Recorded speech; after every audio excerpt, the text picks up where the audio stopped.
That's about it, really. It's like scores in, otherwise I would have what's the score? What's the score? That's the only problem with the Facebook one. Everyone does it. What's the score? What's the score? Put the scores in.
didn't say we can do if you want. It's what you just done first and do Tomorrow's we're playing for the this week.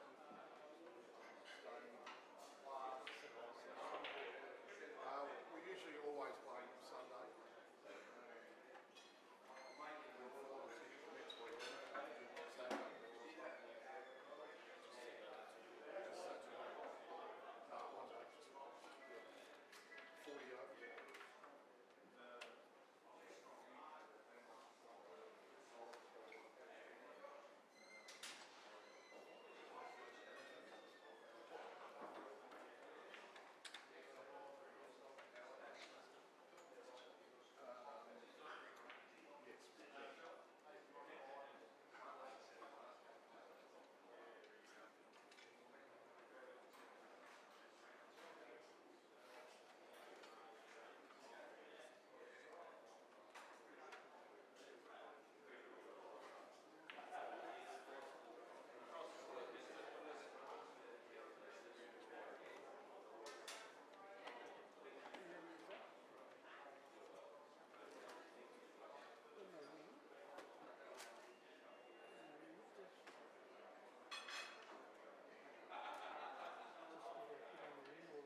$1.50.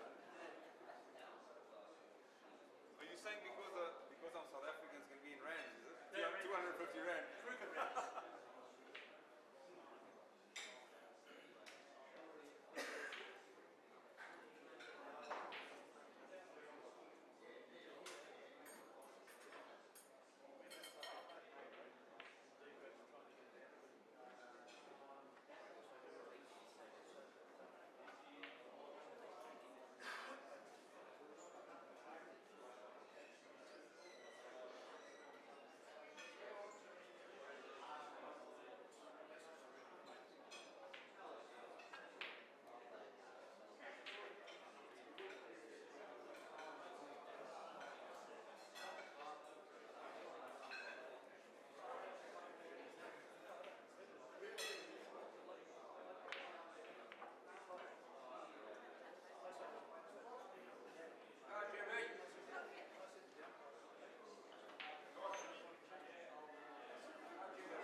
there's the scorcher and tap it on there too, can you? Only need one, don't you? Yeah.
Live.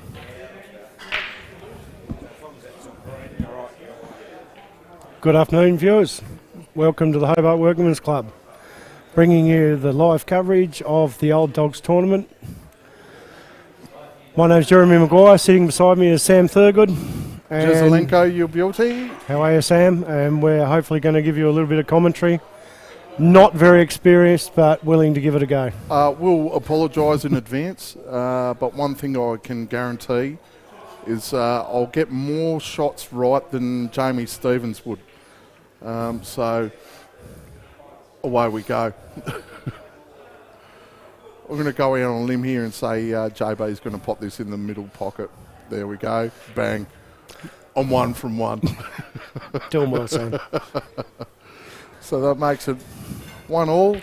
JB versus Neil the Real Deal Kelly. So this tournament's obviously called Old Dogs because everyone that's involved in this tournament is over 50. 50 plus. And that's probably why we're sitting in the commentary booth, Jez, because we're young and youthful and getting sprightly. and getting closer to 50. Some closer than others, mate. Some definitely closer than the others. We've already seen some good matches last night. We kicked it off last night with the auction. Started at 5:30, and the auction raised just over 11,000, Sam, which was $11,060, if you don't mind. Wow. Was very good contributor. Fantastic auction. JR did an awesome job doing the auction. And Alec Evanardis went for top money, $2,000. $2,000, if you don't mind. Mr. And, Wayne Stubbs, $1,500. JB's absolutely crunched them and got zero result there. Just looking at it, Jez, yep, I think Reds are the balls here. They link pretty well. Neil Kelly, very experienced player. He's played a few open state sides a few years back. Yes, he's from the old school of pool. Had the National Hotel up at Bushy Park for about 17 years. I think he ran the pub. Yep. So I think he spent a bit of time on a pool table in the front bar there. He certainly has. I was just about to talk him up, but then he missed that shot, so I stopped from talking him up. And JB, Johnny Barton, well, anyone around Australia is all would already know of Johnny Barton. He's been there, done Barton. it all, hasn't he? Australian champion. Represented Australia about 10 multiple times, I think, and probably half of those he was the Australian captain. So also runs his own over 50s comp in South Australia. Seasoned veteran. Yes, it was good to see him come into this because originally I think he had something on, and then last minute he was in. So very happy with that. But it's as far as the field of players goes, it doesn't get much better than what we got this weekend. It's absolutely amazing. If you can pick who's going to be the winner, good luck.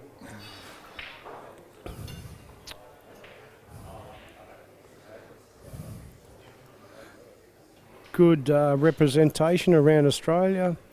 I think don't think we've got too many Queenslanders, only one, but we've got quite a few. Who's a Tasmanian? Who's a Tasmanian? Chris Nair. No NT.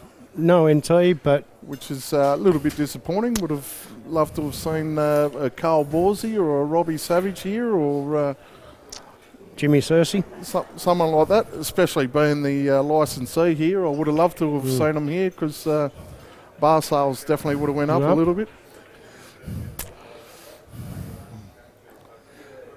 Many years you've represented with the Northern Territory, obviously more with Tasmania now, but you would have known those guys for a long time. As I've been told, mate, the NT sides don't count.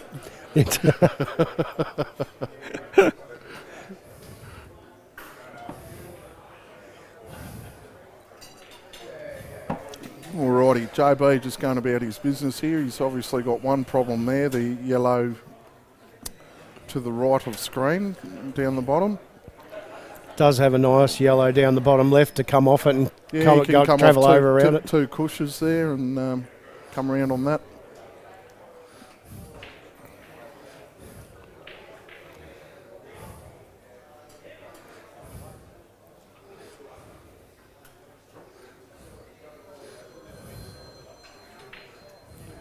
We've already had a bit of an upset today, this morning.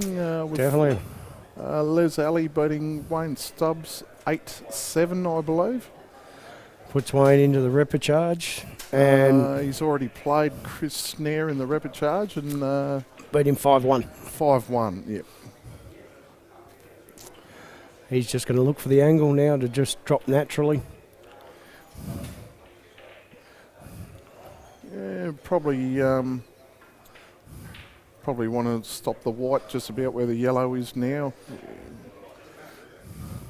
So Australia's going to run down a little bit. The actual screen can be very deceiving sometimes to the live table. The actual white's up a little bit higher. It's not actually into the middle. Well, I can't see the angles on the table, let alone on the screen, so... He'll travel down about a foot. Stun it. about a foot, you reckon? Yep. Okay, then. Yep. All right, I'll leave the shot selections up to you, and I'm I'll fill in the gaps. I'm very much a post commentator. I don't like trying to predict too much because. But you play in the local league with Neil Kelly, so you would have seen Neil's game a lot, or on a weekly basis anyway. Yes, he's obviously been out of the game for a long time. He took a fair break out of 8-ball there for a while. And he's sort of just only come back on the scene in the last year or two, and he's slowly starting to get back to some old form. He's a very tough player, Neil. He will definitely keep you honest and punish you for mistakes. So A very good janitor. yeah, Will come in and clean up. He will mop everything up.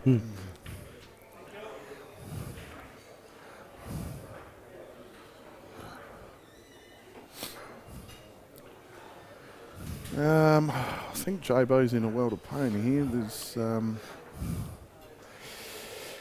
It's not too bad to the middle, but it may be thin enough to go up the top it will drop into the and middle. come across the table twice to go the black in the middle. Oh, no. That was always the risk. Yeah. I would say from here, JB will be in a world of pain. Neil's got the option of pulling the trigger and going this one down the bottom cush, but he's gone for the snooker, try and extract 2 shots, and they're pretty much ABC from there with 2 shots, I would have thought. It's only a 1 cushion escape with a bit of right hand side just to drag it down a bit. Well, as you know, Jezza, I cannot get out of snookers, mate, so this is a massively tough shot for me. I'd be at about 10% to get this yellow. JB will get out of this snooker, but he'll still leave him the same position as what he was in before. And if he doesn't get out of the snooker and gives him 2 shots, he will. Oh no! If he's going to drop this red in, he wants to keep him off those middle balls. I don't know about this shot. Right. One good thing, I don't think both of these guys would know each other. I don't think they know each other, so I don't know if they know each other. Obviously, they wouldn't know each other's game. I really don't know about that shot. I don't know what the purpose of it was. It hasn't kept him off anything. I don't know. Neil run these out. Yeah, I'd be very surprised if Neil doesn't go game from here, and I think he still goes game from here.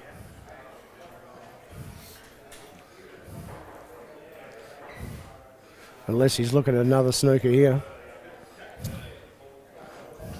Just drop it in behind the... Oh, he has too. No, he hasn't.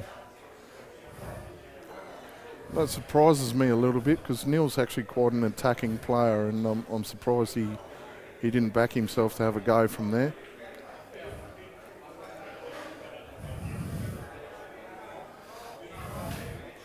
Some of the other scores that are coming across the top of your screen: Steve Palio, Andrew Treffett. Steve Papalia played one of our expats, Damien Smith, last night, and they went to a hill 7-all. And Damien broke him up, and Steve Papalia potted out in the last frame upstairs. And that was all she wrote. That was all she wrote.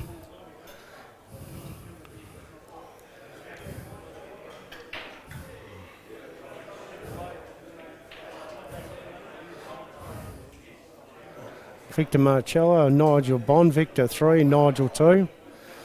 Should be a good match upstairs.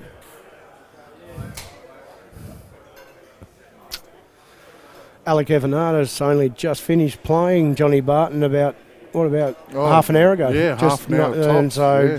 JB didn't have to wait very long to get back on the table. And just quietly, Ace looked very silky smooth in Very his good. match. From what I saw in that match, he's going to be very hard to beat over this weekend.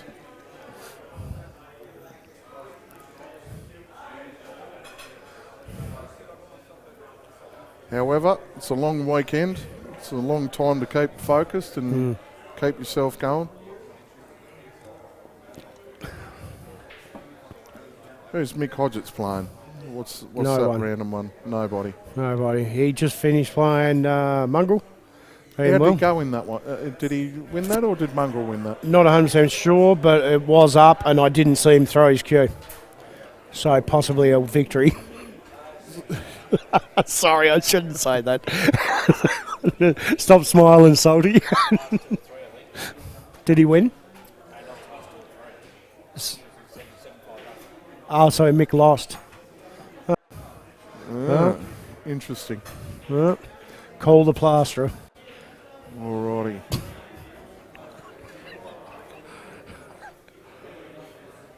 Sorry, I shouldn't say that. Sometimes it can't be helped. It's not ideal, but Yeah. he's still okay. Still be natural position for that last red.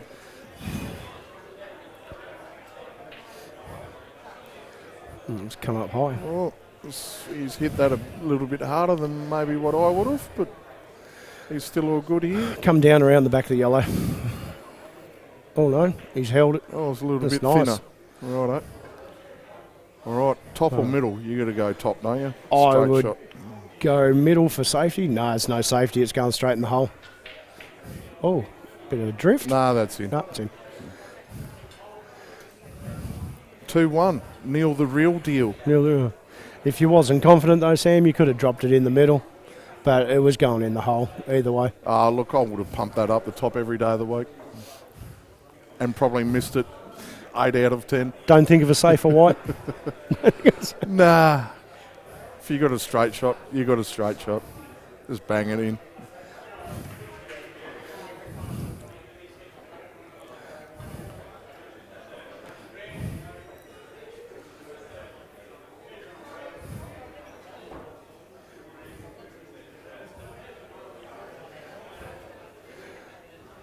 We have Shane Crisps and Glenn Williams on the side table. Glenn Williams from Broken Hill Broken Hill. manages the golf club in Broken Hill. I'd say his golf would probably be better than his 8-ball. No, he's a good friend of mine. we went out for tea on Thursday night. I don't Big know. group I'm not of us, about so- to mouth off because big he's group of bigger us. than me. So And brought a heap of us shirts down, Broken Hill shirts. It's be a very good game with him and Shane. Shane's a multiple state player from South Australia. correct. Been around for a very long time. Played in the Killer Crossover last year. Yes. Got knocked out by me in the repechage. Do you see how I did that little segue It there was for good you, little, Jess? good Just little so you- setup, that one. Just so you could give yourself a little plug, mate. Thanks, mate. Oh, actually, I got a little bit lucky.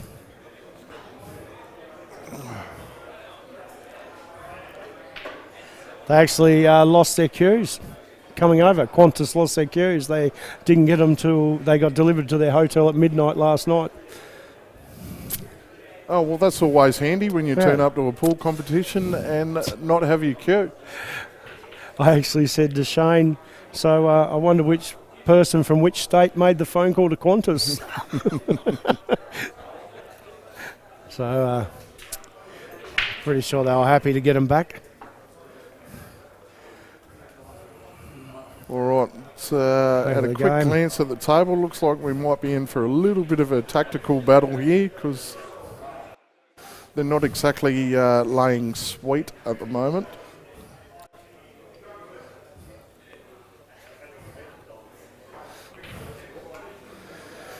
Oh, they're not too bad. I'll tell you what, If he pops that over to the that's left, just about gold where he is right there. I'd be going this yellow that's to the right of the black to land on the two yellows that are together to go into the Yeah. opposite middle pocket here. But I don't think he's got the room to stun over there though, Sam. well, hasn't got if the I'm room going to by the stun. camera angle, I'm all Yeah. over it. But if I look at the table, He hasn't got the room to stun over there. it's probably not the shot to go. So Play the bottom one down the rail and screw back into him. You're going to land on him. You're going to land on one of them. Might sound a little bit reckless, but it's not overly risky. yeah, look, I'm not exactly the reckless kind of pool player. I'm a Construction. obviously a pinpoint position player, Jez. That's why I double a lot because I never find position.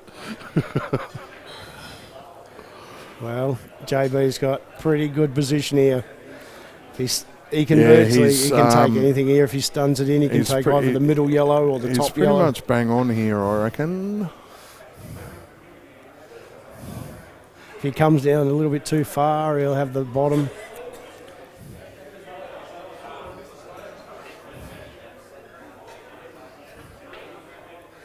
Perfect. Oh, beautiful. Perfect. Yeah, no, that's beautiful. He can even stun down onto that red. Stun down on that red and take the other one into the middle as well, and then just leave. Yep. As in go the up the top first? No, No? no. Middle pocket? Yeah. Just thought maybe this top yellow of It's the two deceiving. together. It's deceiving though, because it'll Straight throw up the the top. white over to the rail. Hey, he'll stun this down to the red. Oh, he missed the red, but his options are all open. They're everywhere. Yeah, I can't see J-Bo making a mistake from here. Oh, actually, that one into the middle is not straight. It's actually going to throw him over towards the rail. Okay. I would say he'll play it with just a. Oh no, he's looking at pulling it back, but I'd say a little bit of Yeah. pace. I'd say he's going to try and land below that red on the cushion there and try Yeah, and but then cut his that remaining transition from yellow. the yellow to the black's not going to be sweet, but it's very hard to say when you're not out there. Yeah, Oh. he's played it perfect. It's very deceiving, these angles. Yeah, what you think's on, sometimes it's not, sometimes it's lower. So Well, he's absolutely fat there. It's just roll in city from here. that's why we're better off post commentating, mate. We never get anything wrong. Okay. Well, I'm going to go out on a limb and say he's going to pot this black in the bottom left. Good call, Sam. It was touch and go. Well, I'm glad I come up with the right call there. Glenn Williams has just pegged one back there on the other table.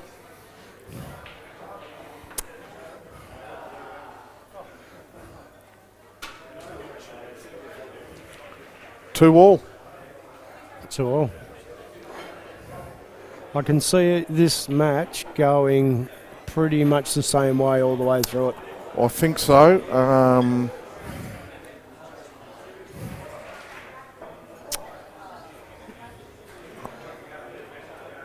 And just while we're on a break between frames, we've got the Killer Crossover coming up at this venue at the Hobart Workmen's Club on August the 14th to the 16th, brought to you by Q Sports Taz and obviously the Hobart Workmen's Club, Specialist Auto Electric Group,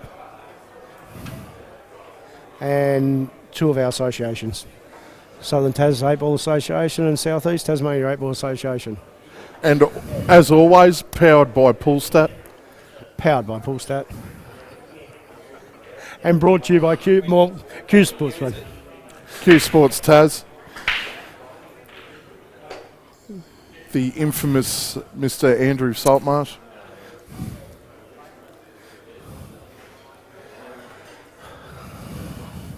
Nice break, Sam. Stayed a little bit tight. Probably going to still stay Reds. I would most definitely be going Reds. Because basically there's still a little cluster there, but you can still land on all three of those balls. I'm a bash and crash player. I'd be looking at the one on the far left of those three thinking, there's my extraction. I'm going into them gently. Yeah, I feel you don't need to. Because you're such a precision player. Because I play with precision. I mean, some people bash and crash, and some people decide to just land on the balls. You know, so it's a personal thing, I suppose. Personal preference. Well, I'm more of a bash and crash.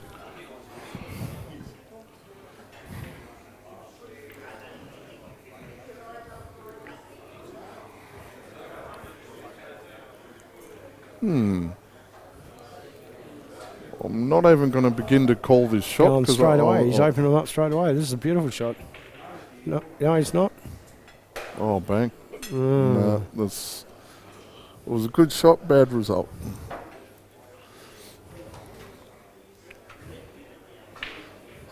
Probably not the favourable outcome he was probably looking for. But he's definitely I suppose no one's in control of this frame. It's still up there. Well, you can still bump this red across the opposite side of the table and leave a fairly safe white from there. He's not going that.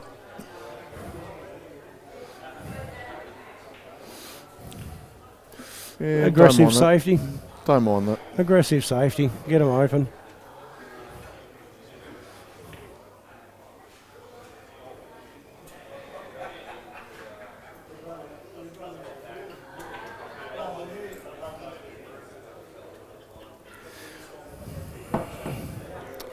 Tend to like the play the red onto the yellow, kick it up near the middle pocket.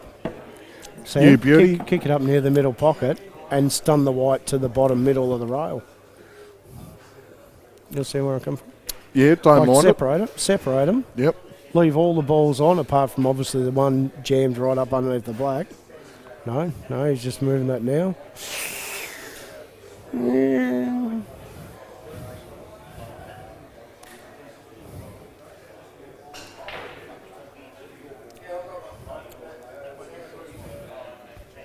Hence why post-commentating is good. But, I mean, it's a good outcome. Honestly, I'd be straight up moving that red. That's tied up right now.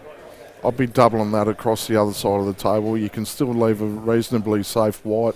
I don't think you have to take it outside the other table. You only need to bump it out a few inches. Just bump it out a couple of inches.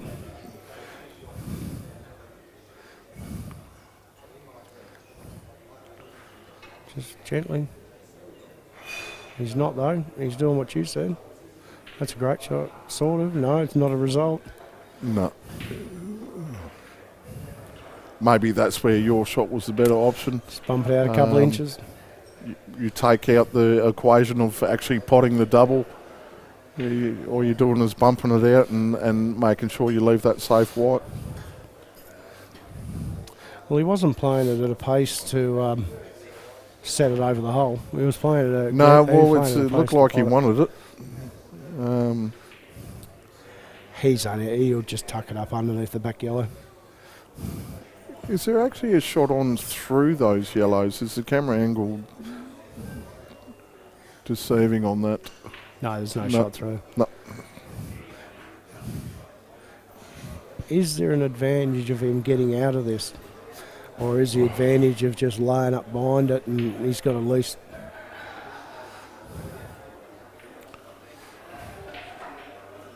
Because, I mean, silly things can go wrong here. It depends on what pace he's playing at. You don't want to be flicking it onto the black.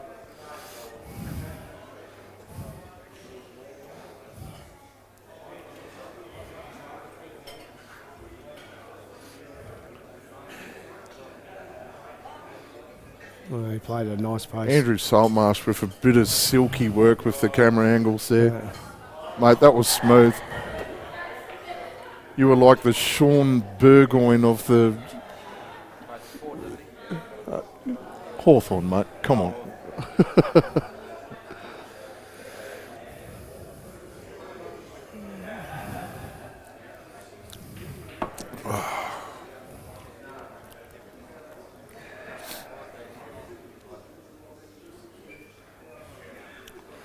Nudge it up.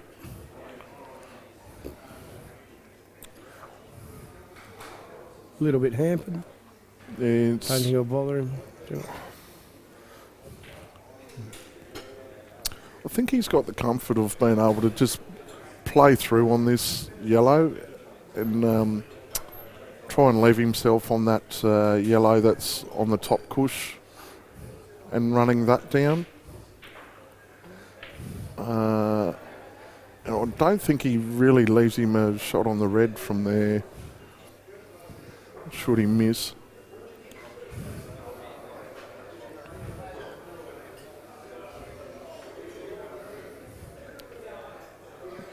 No, it's going for a snooker here, I think. Got the double kiss.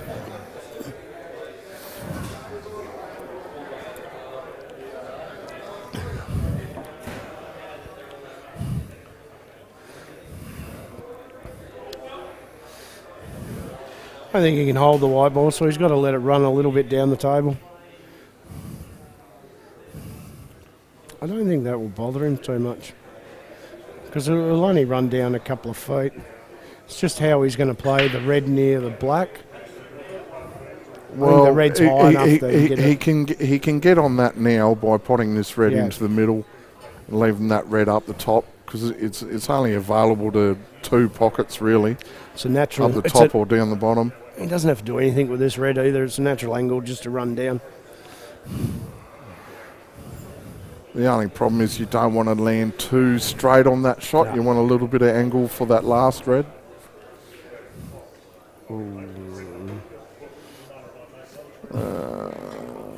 Yeah, I'm not sure that's any good, to be honest. The red does go into the top left-hand pocket, though. You got a big hole up there with that yellow sitting there, and that's what he's lining up now. Okay. Yep, didn't even look at that. So it's still a natural pot, and he's going to naturally drift through about a couple of feet. Oh, It is a large hole up the top. So he's lining up. I think that black actually does pass that yellow into the bottom right as well.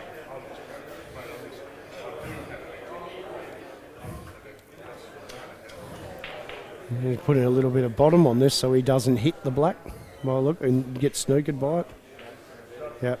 So a little bit of bottom he put Well, that's gonna on it. pull That's up. no, it's not. Oh, no, it's just, mate. See how he put a little bit of bottom so he just didn't crest into the black and snooker himself. So he Yep. played it really well.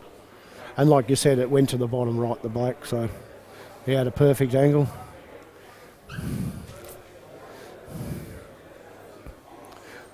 I really hope we see Neil play his... once Neil gets his free-flowing game going, it's really good. That's a great shot. Well, that's a good shot too. It's a great shot.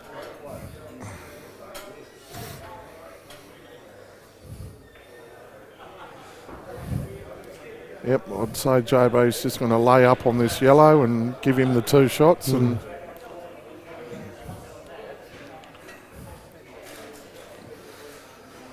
One rule you can't do in black ball, Sam, you've actually got to make a legal attempt to get out of a snooker, which is something I do like.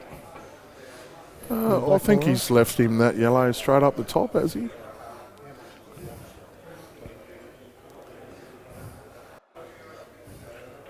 Looks like he's certainly going to have a dip at it. And that's That's a great close. shot. That's a great Oh, shot. it's in.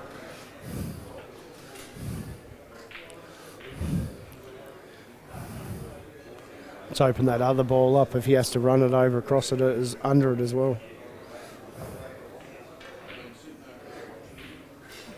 Good hit, Neil. Not 100% sure if that yellow runs under it, but like I said, if not, he's opened up the red on the other side, so I don't think it does. Oh, That's not ideal. I would have just rolled that in so I could have the yellow across. across the other side of the table. I'm not even a fan of this shot either, actually. I'd still be going that bottom one. He knows what he's doing, Sam. Unless you play it like that and just land absolutely plumb. A lot of travelling, but Let the rabbit run. yeah.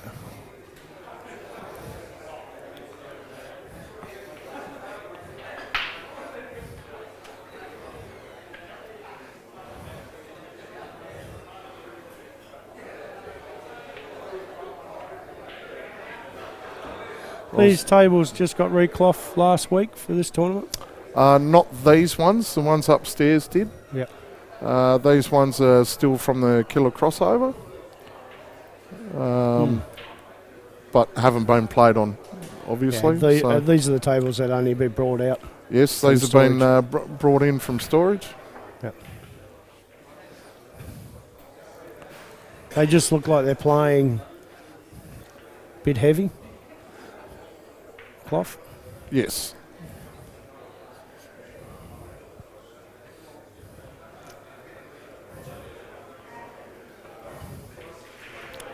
That's telling you all the details about this competition being held at the Hobart Workmen's Club.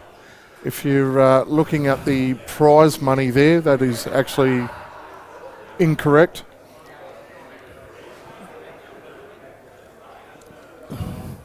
It's probably close. Well, Because even though highest Tasmanian non-state player is now 150. 9th to 16th is 200. Third and fourth are two different prizes, I think, because there is a distinct third and a distinct fourth. They don't actually Okay. finish in the same position. How come the prize money? So 1,400 for third and 1,100 for fourth. How many did we get the full field? We got 46 entries in the end, so we fell too short. For sure. Unfortunately, we did have it filled, and we had a few late withdrawals, and that's just life. These things happen. Yep. Hopefully everyone enjoys their weekend and are pretty keen to keep this competition going.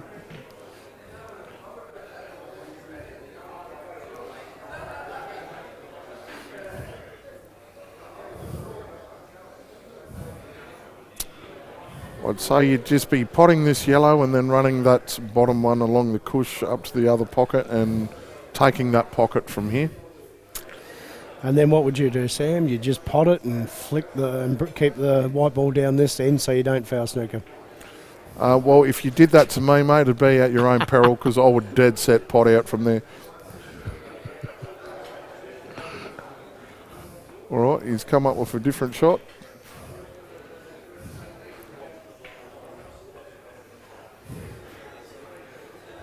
Yeah, I actually really don't mind that, actually. It's not a bad shot. He's promoted a few yellows there and left a pretty safe white as well. So I don't think you'll see too. Apart from the one up the I don't top. think you'll see too much aggression here. Why the balls are all stuck together.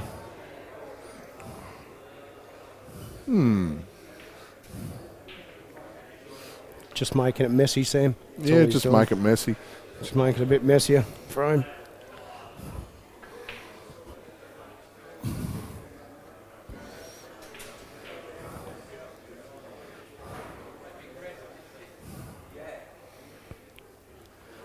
I'll tell you what, Mick Delahunty was on absolute fire in his last match. I think he won that 8-1 or something like that. Against. I'm trying to think who he played. Possibly I should be playing Masters because my memory's not too good at the moment. No.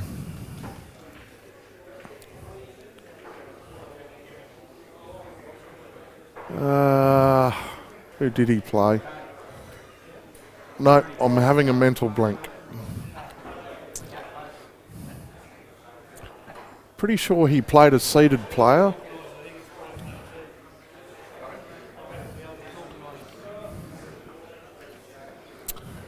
Well, Bolter is 2-2 with Paul Hancock. So Bolt's making a good account of himself there.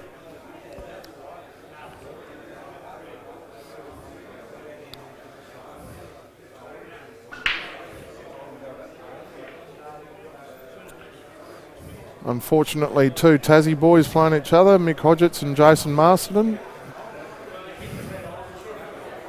Mick had a little bit of a scare last night. Yes, a unknown quantity who's just come over for a holiday and decided to play in this and doesn't actually play in any pool leagues and and just come out of the blocks and was about 5-2 up 5-2 or up. something on Mick Hodgetts. 5-2 up, Mr. Black to go 6-2 up. And Yeah, Mick Hodgetts got across the line there, 8-6 I think it was in the end.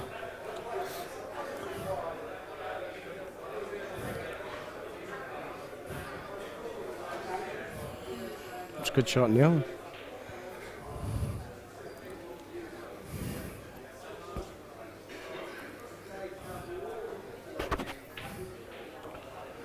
What is this one? It's first to 5 this one, isn't it?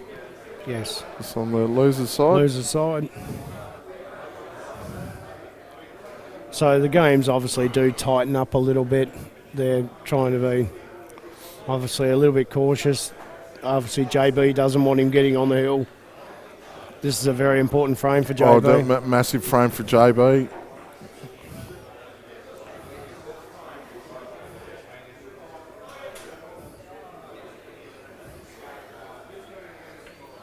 We do have to thank the Hobart Workmen's Club for holding this event.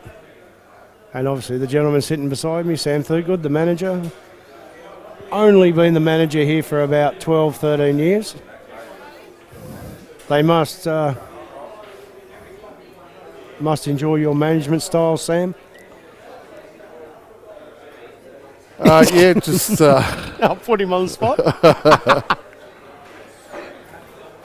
yeah, no, I've been in control of this joint for a while now. It's not all down to me though. We've got a really fantastic committee that that help run the show here as well, and between the lot of us, we get the job done. And Plus a very long-standing president in Mick Grubb. not to toot our own horn, but we do a bloody good job at it too. So It's definitely the number one sporting, 8-ball supporting club in probably Tasmania, let alone southern Tasmania. well, quite frankly, if it wasn't for 8-ball, we'd probably shut the doors. So it's we obviously support 8-ball as much as we can, and we get the support back. So it's a good relationship between us and the 8-ball fraternity.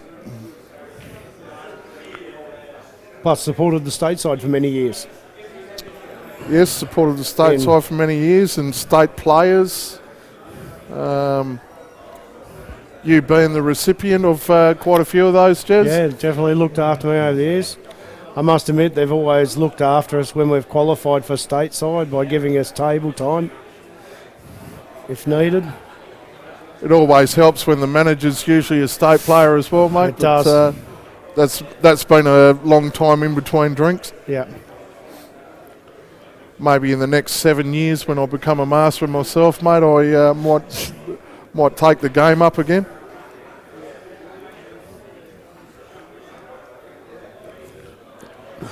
It's a nice shot. With any luck, Salty will be playing Masters by then, and I'll still have some easy games.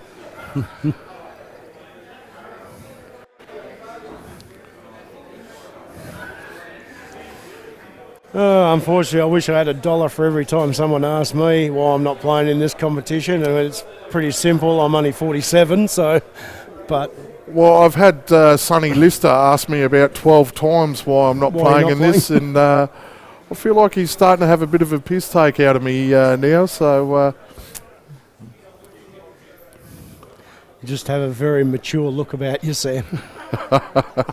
I feel like it's pretty rich coming from Sonny Lister, a man who looks like he's 75.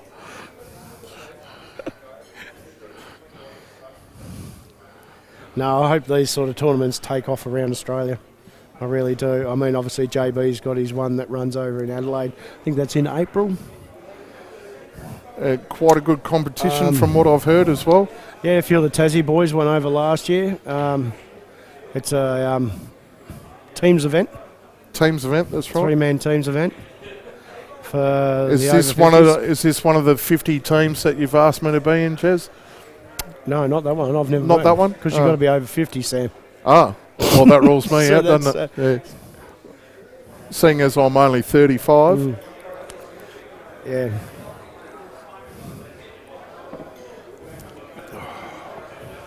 That'd be correct. You would be 35, wouldn't you? 35 years playing 8 ball. That's About around the There's a- 8-year-old mark. the sad thing is that's about correct. About 8 years when you started. Down the local RSL with my dad.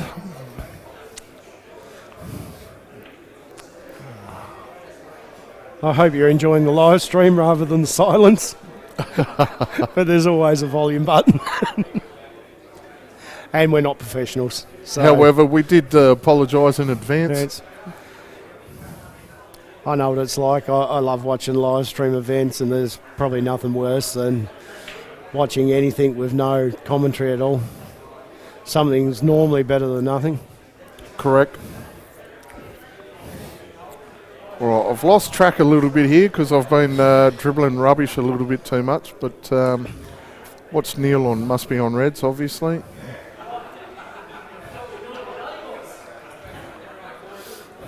Pumping up the top and screwing that red down the row. Getting that red down. No. I think, Sam, this frame was always definitely going to be a tactical one. Yeah, JB, it was messy from the start, and it's still messy. which yeah, obviously makes it also hard to commentate on as well. Because correct. so we'll go back to dribbling again. Have you seen Rob McCauley play any of his matches yet? Yes, I watched him play upstairs, and he was playing. So far, My memory's gone. he is on absolute fire. Yes. Has Cran Wrigley. He played Cran Wrigley upstairs. beat Cran Wrigley 8-1 Yes. and butchered the one frame that he lost as well. So Yeah. I mean, a lot of people, well, it's actually no surprise to any of us guys down in Tasmania. no surprise to any Tasmanians.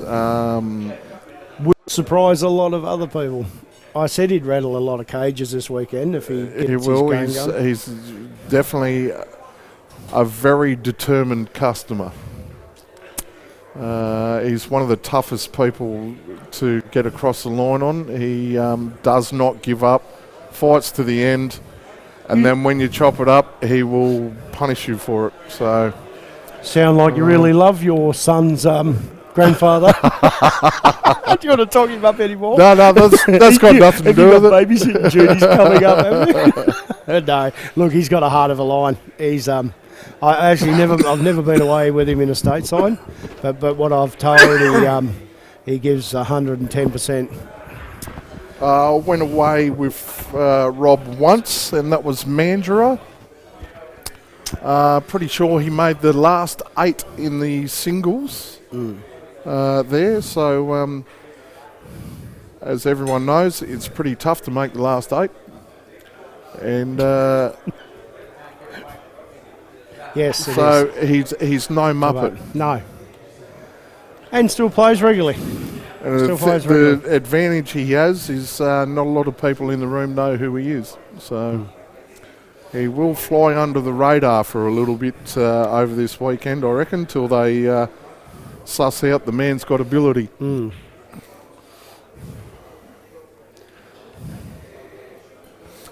Nigel Fraser. Nigel Barker's downstairs. Is his match over? Well, the fact he's downstairs probably says Yes. he could be done.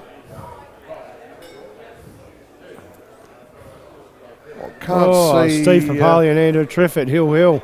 Last frame. 4 all. Andrew Triffett was 6-1 up last night against... He was 5-1 up. no, 6-1. 6-1 did he get to? 6-1 up. Against Steve Hale. A.K.A. Harry. Harry. He, ended up losing 8-7. So, 4 all, and I think he was even 7-5 up. And Steve won the last three frames. oh, But as we all know, that's 8 ball. And unfortunately, that's all she wrote for Triff, I Mr. think. Turton. Oh, what's happened there? Oh, no. Um, Yep, she's all over. Andrew Triffett just lost Steve Papalia 5-4. 5-4. We're finding the repcharge matches being obviously a race to 5, best of 9. Obviously, they go quicker because they're a shorter race, but they're just going quicker anyway. They I are think- going quicker, which I think was needed.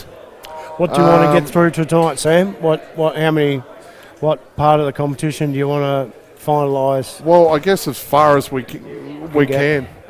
Doing a roll on, roll off. Yep, as soon as the Operation. match is finished, another one starting. There's no set time for things to happen. Yeah. And just try and get through it as quick as we can because A little bit different to the Killer Crossover because Killer Crossover is scheduled times. scheduled so times. So you know when you're up. But definitely the roll on, roll off does get things moving. Well, it does get things moving, but you also have the you can't get too far ahead of yourself as well. So sometimes you've got to put the brakes on, and which sometimes means some individuals get a very long break in between matches, but it gives them plenty of time to enjoy the hospitality of the Hobart Women's Club. whoa, and Get a meal, and the get meals. a meal, get a drink. Our meals here at the Hobart Workmen's Club are fantastic value and good meals. Not to mention cheap frothies, Jez. Planning on having a couple of those today, Sam, seeing that I've decided to leave my motorbike in the laneway. Yes, I think my car will be into night 2 of a sleepover in the Workers' Club car park. Tell you a little funny story real quick. My brother rang me up about an hour and a half ago and he said, I'm going to a barbecue in Howrah and then I'm going to come into the Workers and watch a bit of the 8-ball with my missus. He said, any chance I can get a lift home? Well, I very rarely ride my motorbike in here. I went, yeah, mate, I'll be able to give you a lift home because I wasn't planning on having a few beers. Got off the phone. 10 minutes later, I realised I can't give him a lift home. So I rang him back up and I said, no, I won't, but Lucky's going to leave him a lift home. I couldn't believe it.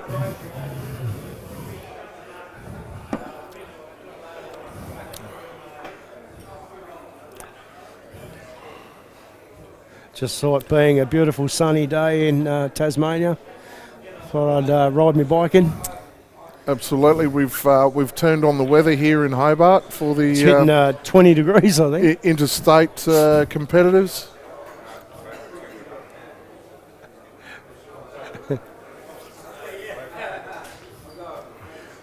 Had to laugh at Damien Smith yesterday when he came in when it was beautiful and warm and he had 2 jackets on. Double denim, Byron Bay weather he's used double denim damo, they call him.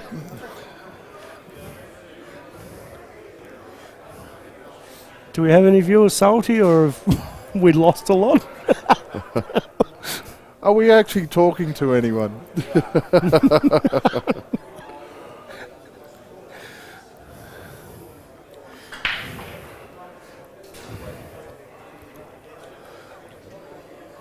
Alrighty, if he can hang this over the hole, that will just about be match shot. Oh, he's gone.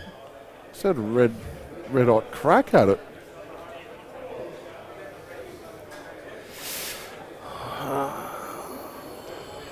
I'm seeing zero solutions here. Jezza, what are you coming up with? Close your eyes and hit it? No, definitely not. Because you definitely don't want to give 2 shots away in this situation. JB's too good. He'll most probably go close to mopping up with 1 shot if he doesn't do something defensive. I cannot see a constructive shot here.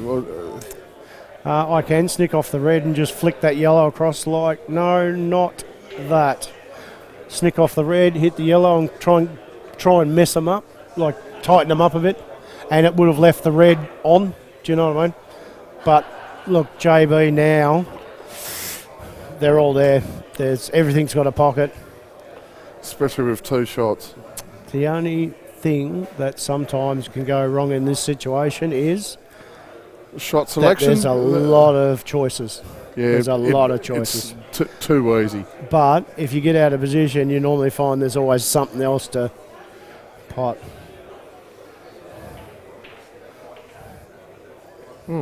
Well, he's virtually saying to himself, I'm going to pot this one in the middle, get rid of probably my heart as yellow. Yeah, I don't reckon he actually wanted this shot now. No, I don't think he did either. I'd be surprised if he did. He's actually sitting pretty on this one. He's missed it. Just silky camera work there from Mr. Andrew Saltmarsh again. I don't think that yellow closest to the black now passes that red, or does it, Sam? You're closer. Like, maybe not. It drops back in the middle. Give him the same shot he just had. I think it's only the middle pocket that yellow's available to. Excuse me, sorry. Does he stud out and just kick onto it now? Just move it a fraction like that. Yep. Now it goes into the bottom.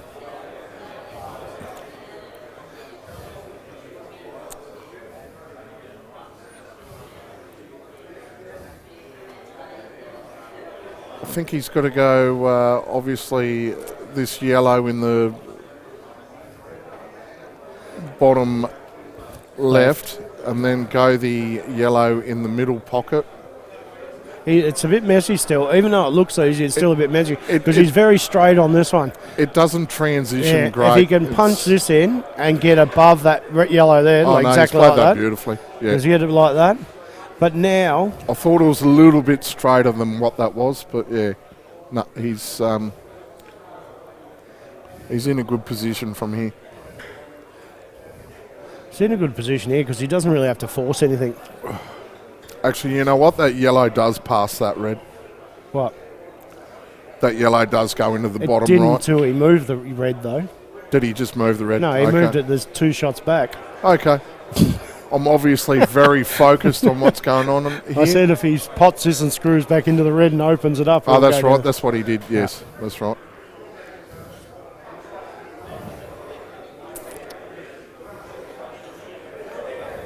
Like we alluded to before, Sam, it's definitely a big frame for JB. Yeah. Ooh. Not. Oh, you've just rolled through a little bit on this and pot the black in the middle. Stunning it. No. Chinese snookers are never great. Sorry. A very small commentary team here, Triff.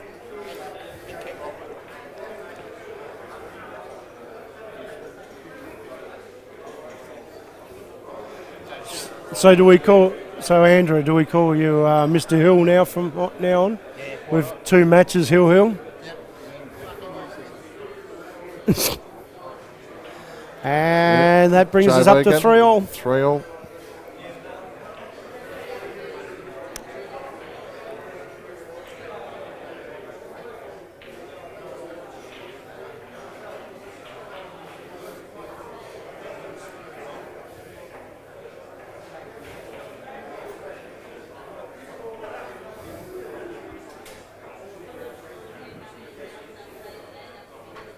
What rating are we? Midday rating? I heard a fantastic joke the other day, but but I think we've got to cater for all. 3-3. Hopefully we get some nice open frames.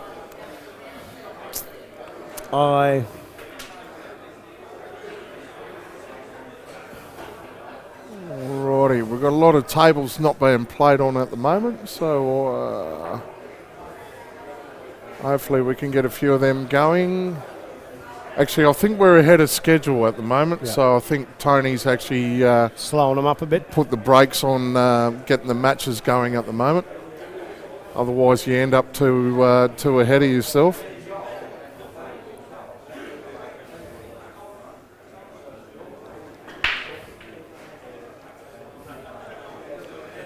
Good to see your brother-in-law there working hard, napping the tables down. Oh, Benny, Rob's boy, Ben What? McCauley, multiple state player. Actually, that year we had 4 red Multiple state player, multiple. No, I'll leave Be that off careful. there. I'll leave that off there. That comment.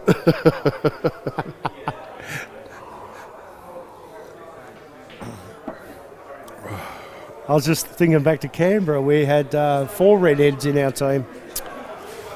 Yourself, Luke Webb, Ben, and give me a second. Ann Adams. Yes. Q Sports Taz. Q Sports Taz. Spell it for you. C-U-E. S-P-O-R-T. Obviously, we're dealing with a Western Australian at the moment. That's what we used to say when we played Northern Territory. Who started that? When they used to say goodbye to you up at the Nationals. When we used to say, see you, NT. It was. I'm pretty confident Tasmania started that.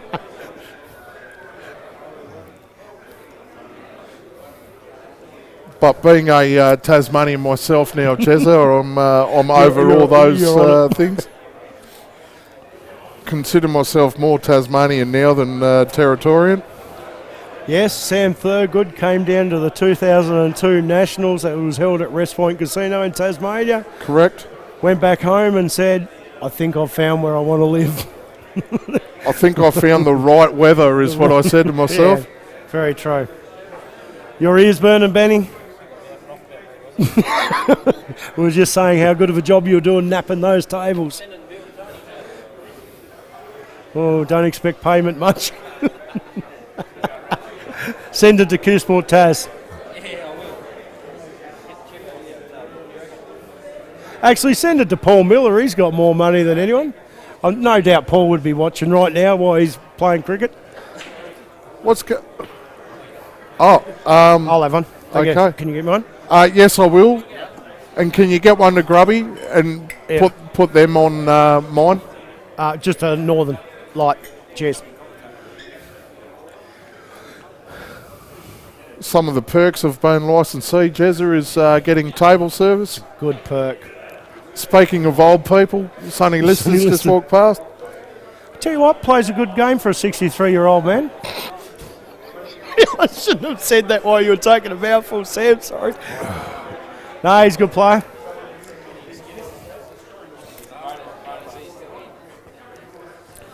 I'll tell you, he must be doing something right, though, because he's 63 and I reckon his wife is about 25. He's doing very well. Very much punching above his weight is Sonny Lister.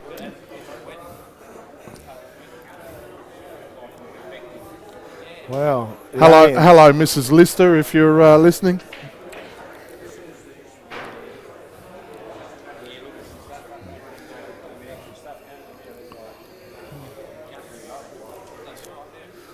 Well, thank you, sir. You beauty. So, no name badge, though.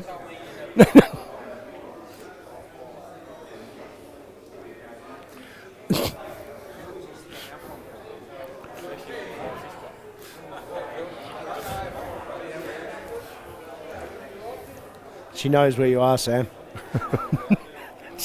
Unfortunately, I can't answer the phone while I'm doing commentary.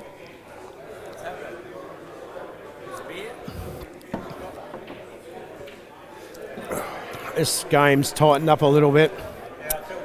JB on red balls. He's going to keep this tight and drop it in behind the red in the top left.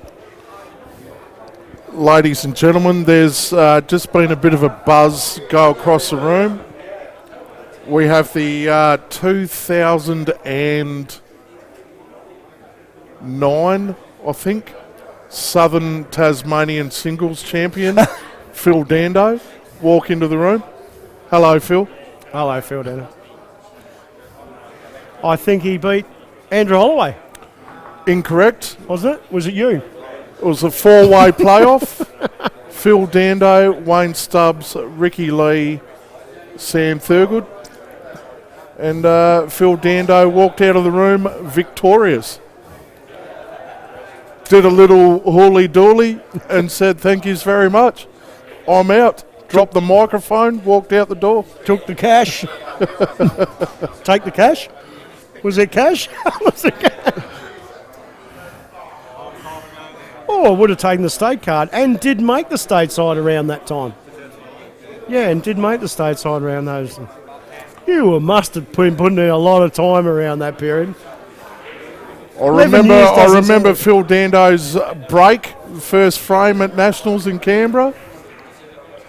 One ball is dead set, come off the pack, gone around the table 12 times, gone in the pocket.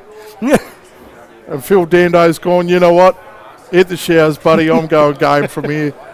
And just proceeded to pot out clinically.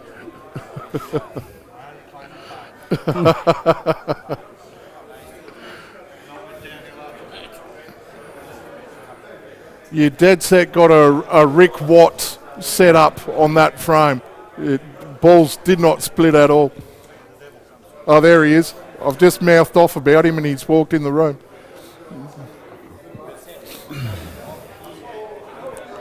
Oh, I think I can see where Marcus gets it from now. I'll tell you what, Rick Watt's legs are twice the size of Marcus Watt's.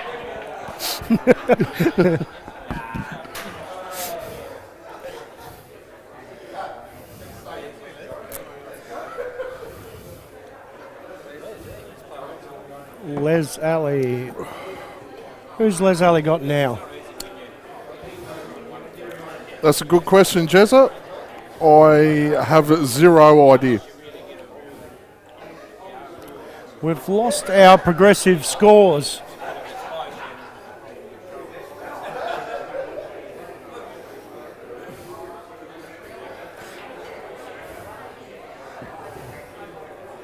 We don't mind you stop talking, Salty, but you got to keep your job going.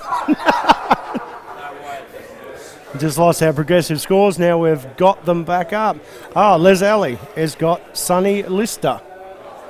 So I've just been notified that my beautiful little boy Jacob has just tuned in, Jezza. Tuned in, beautiful. Hello, Jacob. So how are you? I'd just like to give a little shout out to Jacob. Hello, buddy.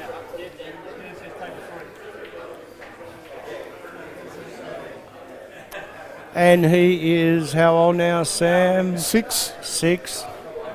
Absolutely flying. Absolutely flying. Hawthorn Football Club have been watching him at Auskick, and pretty sure he's going to be picked up soon and drafted.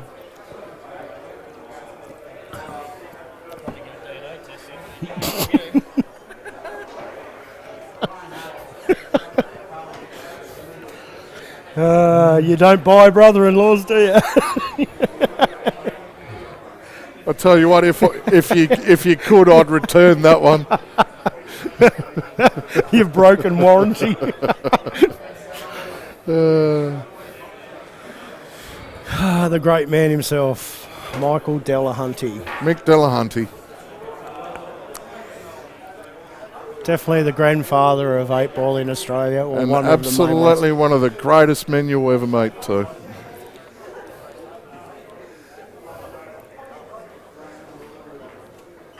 I must admit, I nearly worn out that 96 tape of them winning the World Championships. The old VHS tape back in the day. Yes. Who was that? It was it Cran Wrigley potting the winning black? Yeah, in that? Chan Yes. Wrigley. No one can forget him sticking his tongue out while he was potting the winning Yes. black. We've got Cran here today. We do have Cran here We've today. got JB here today. Well, he just grabbed the scorecard and you're up on the screen. So, and I asked Tony, oh, sorry, shouldn't yell into the mic.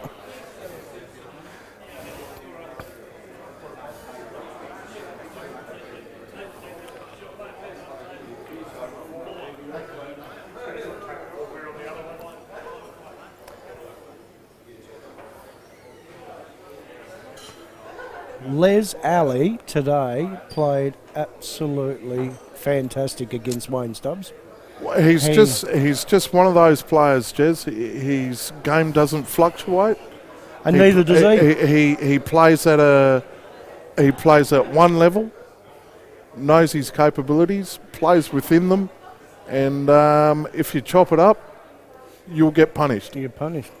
It's quite as And I was simple going as to that. say 9 times out of 10, but I'd like to say more than 9 times out of 10, he'll finish him. Yes. Yeah.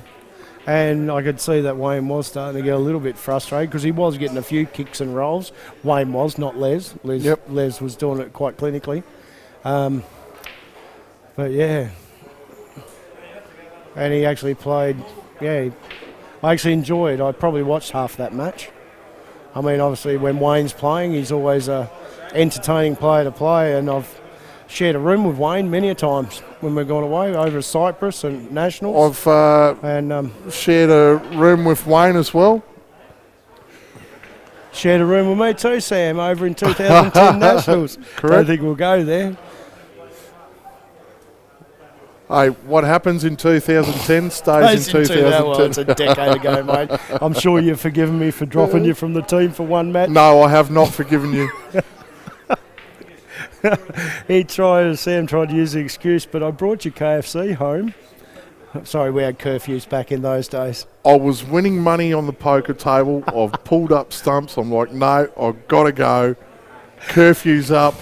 Walked past KFC, decided, you know what, I think Jez would appreciate KFC right now at 2 a.m. in the morning. I've got you the KFC and you still dropped me. I said thanks And to the I, KFC. and I was back at the room by 2:05. I said thanks to the KFC, but you dropped. Thanks for the KFC, but you're out. Yeah, it took a few years to get over that.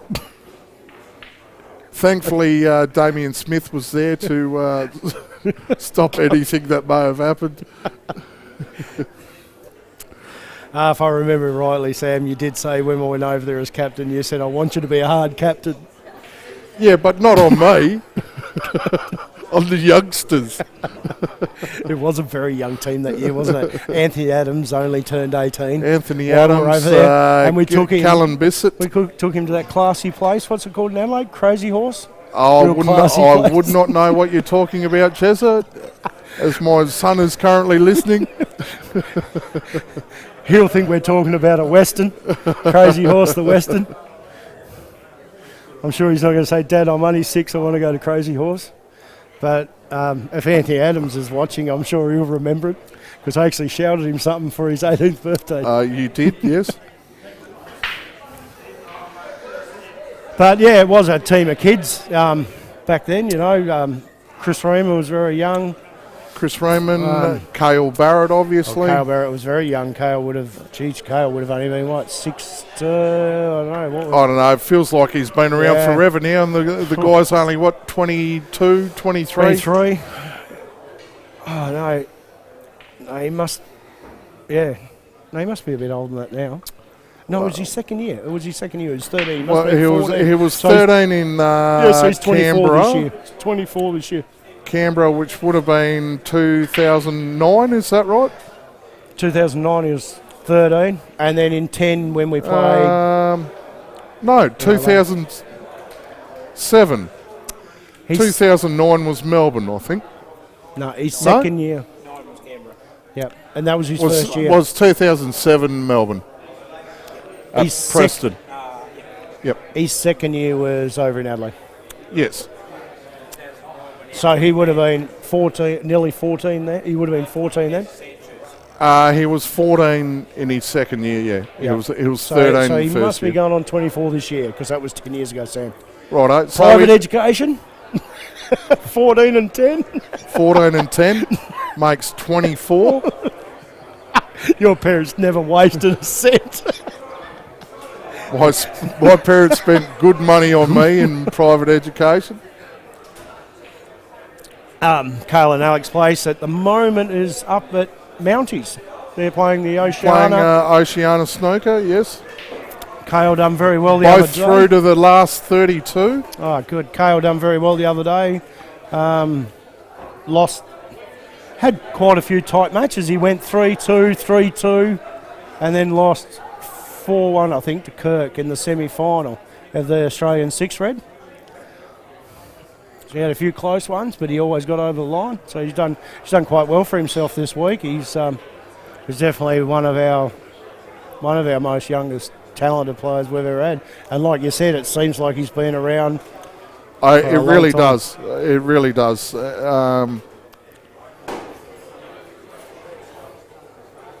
I remember his first nationals. I took him under my wing, and he kept on asking me, "Sam, is this guy any good? Is that guy any good?" It's like, Kale, everyone here is good, mate. Just Just play. respect everyone you play, and do what you do. And he became known as the kid that no one wanted to lose to because he was only 13 years old. No one wanted to lose to him. But also drew him in the singles that year. Kale may have a different version of the story, but look, I taught him a lesson First and last lesson. in the singles. And I didn't play him for about another 10 years. So I had bragging rights for quite a long time there that Carl Barrett had never beaten me. But that has soon changed. Just bring up the Oceana Snooker Oh, here we Championships go. now. Look, Salty on point as always.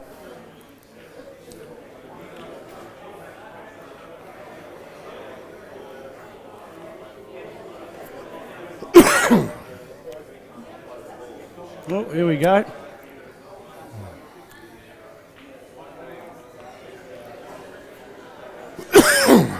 Keep it steady, Salty. Yeah, very good. I'm pretty sure I've seen that Alex Pace and Hello, okay. Cale Barrett through to the last 32.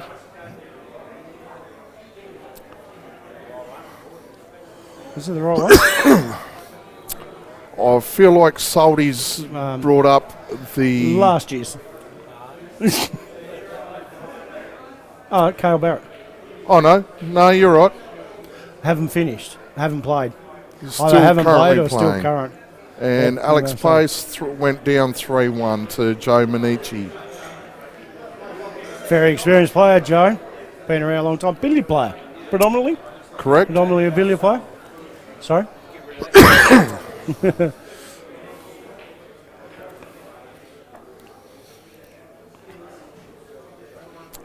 Probably should Alrighty, get back to the Jacob, if you're still watching, Poppy Rob is about to... no, not about to start. He has started. So make sure you're cheering for Poppy Rob.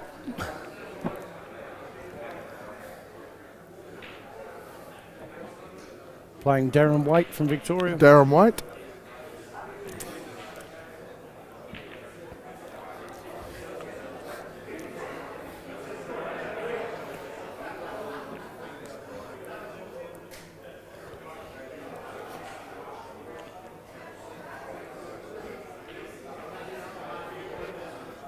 A tactical foul there by JB.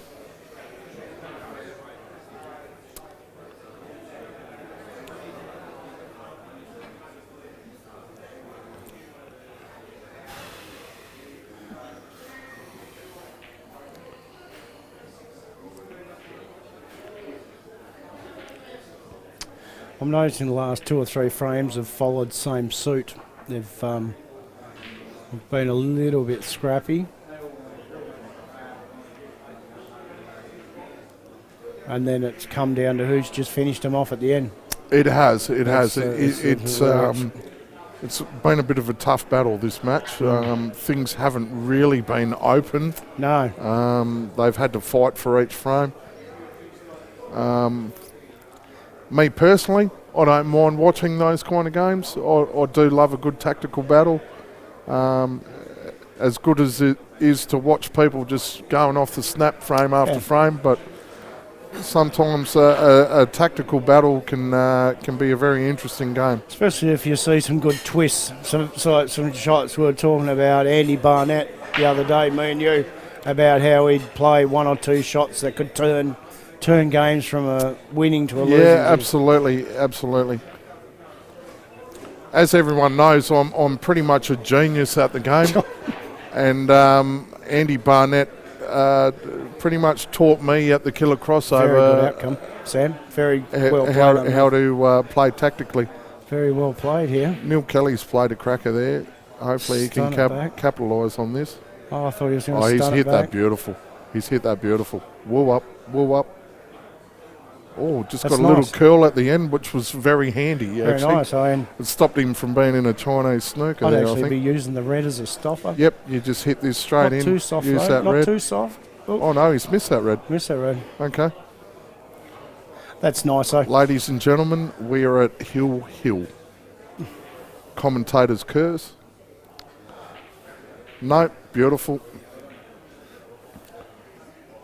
Just excuse me for a moment. Come the real deal. Just got to support one of my fellow teammates. The Claremont RSL Scorpions, Jez. Looking very good this year, Sam. I think we've played 9 matches. You've only lost 1. 10 matches and only lost 1. Yeah, okay. I'll go with it. It's around that. I'm a little bit arrogant with these things, Jez. I don't look at it. It's like, yeah, we're sitting top of the ladder, okay. Yeah. We've actually got 3 Scorpions in the field today. Les Which Alley, is good. Rob McCauley and Neil Kelly. Trying to think. We've got a good cross-representation of players from this club that are in today. I mean, I know you guys are out Claremont, but we've got Greg Laurie from here. Greg Laurie, obviously Greg Laurie. one of the favourites to take out this tournament. I've known Greg for a long time, and Greg's most dangerous time in a tournament's early, and he seemed to get through that match. He gets better and better as the further he goes. He gets stronger and stronger. Yep. He gets more confident and confident as he goes.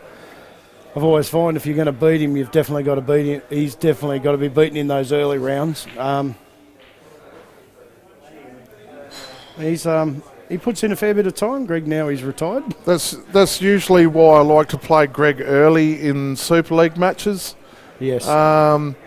That's usually my best chance to beat him. I think we're currently sitting 2-2 maybe in Super League at the moment. Just give myself a little plug there. I think you've made every final series, haven't you, Sam? Sounds about right. 3 years of Super League, you've made every final series. Is it 3 years of Super League? Oh, sorry, not 4 years of Super League. Okay. 4 years of Super League. Concept where we started after the Just Launceston. quietly, if Andrew Triffett happens to watch this stream later on, I am actually 4-zip up on Andrew Triffett. Just putting it out there. I know that'll make him happy. Oh, I think he's happy now. He's having a few drinks.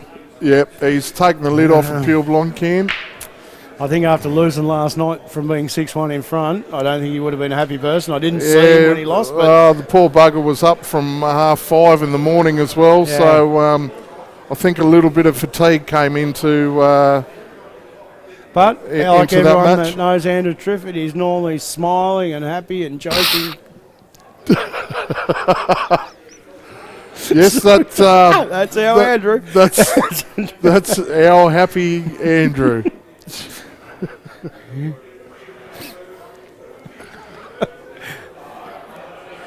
All right, big open frame. Where's Neil gone? He's gone for a nervous one. Has he gone for a Benny Noonan? Has he gone for a bit of a toilet break there? And JB just got 4 Oh balls. no, that was four. he's Oh, no. right there. He's hiding That behind was the actually corner. 4 balls. That was 4 balls. Can we get a replay Doesn't on matter. that? Doesn't matter now. Sully? Doesn't matter now, but it was 4 balls. What? Oh, Salty's gone. Show us It was the only replay 3. now, Soldy, because I love to prove you wrong. I reckon there was 4. Can we replay that? We tested Well, Soldy's we skills. can't change their decision. They've Yeah. already set them back up. Yeah. But Come on, we want to see your skill set, Dan Lynch. come on, mate. Dan Lynch is making you look second rate at the moment if Have you got can't a button replay you that. can just press to take it back 40 seconds? Oh, Neil has crunched that. Can he get a result? Can he get a ball? He want. Oh, he did get a ball. He did got get a a red.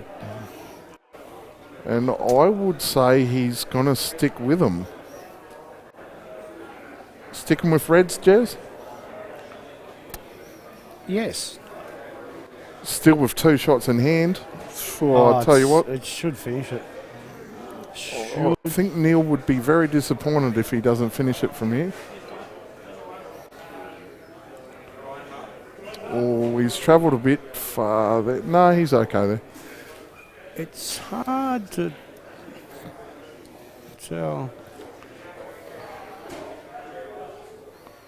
The gap actually in between those 2 reds that are together and that yellow, it looks bigger on the screen. It's actually not that big, but I'm not too sure about not taking that red in the middle when he was on it. yeah, it's because now he's got a transition. I transition I up to it. feel, I have this feeling that that's going to bite him in the butt a little bit later in this out. I think you try and keep these as simple as possible. Keep them simple. Yeah, I'd nearly be tempted to drop this in the middle, because then it gives you a nice little angle to go off the bottom one straight up to the middle. Do you know what I mean? Even if you miss it, if you miss it, and it jaws, it gives yourself a nice. Well, here we angle. go. Replay of the break.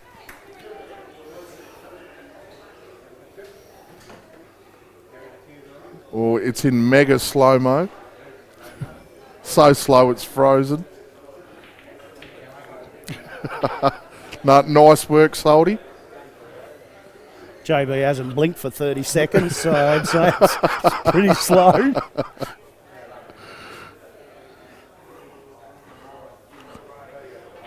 Well, that's what we want you to give us. Here we go, here we go. There you go. Ready? Big open frame. Where's Neil gone? And kaboom. Mate. Gone. And for we're a- missing here we yeah, go. I think you better go back, Salty. 'cause we're Nervous actually one? missing the out. Oh, So been a nice clinical out. by- Neil the real deal. So, it's a nice out. It's a nice out, Neil. On the helmet. They think they got another one. They think they got another one. No, it's No, not that's 4-all. it, mate. That's it. Yeah. It's not 5-4. 4-all, it's 4-all. You just won 5-4. Go back though. Here we go. Here we go.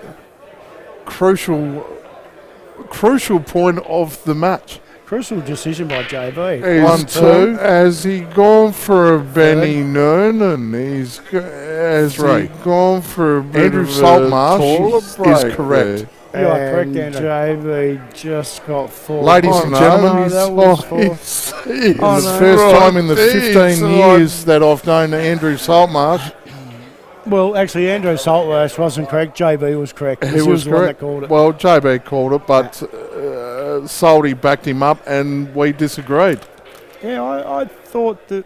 Yeah, doesn't matter.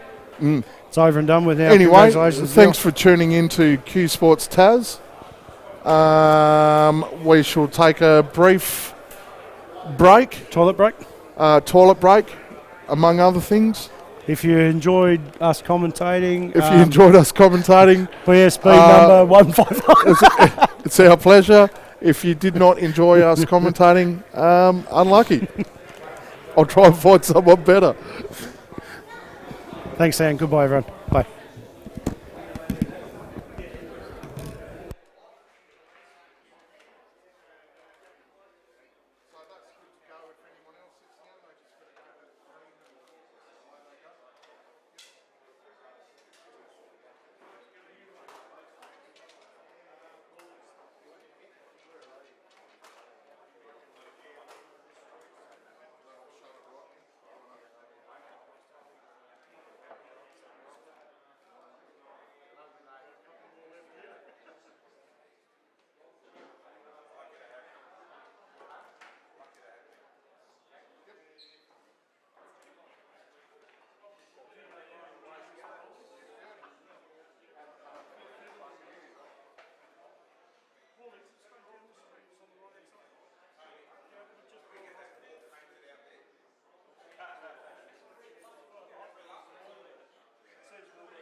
Good afternoon, viewers. Jeremy Maguire joining you again.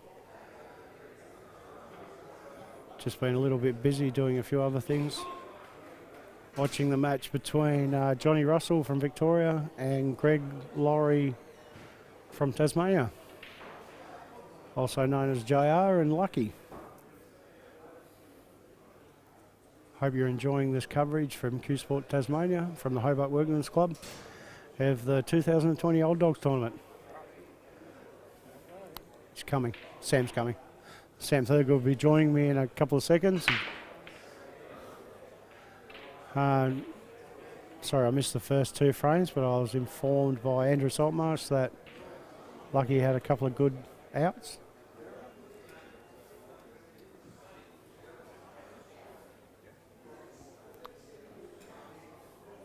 We're into the round 3 of the round 3 of the actual losers draw, the repechage draw. Is it, Andrew? It's got round 3 of the winners draw on this one. Oh, sorry, it is round 3 of the winners draw.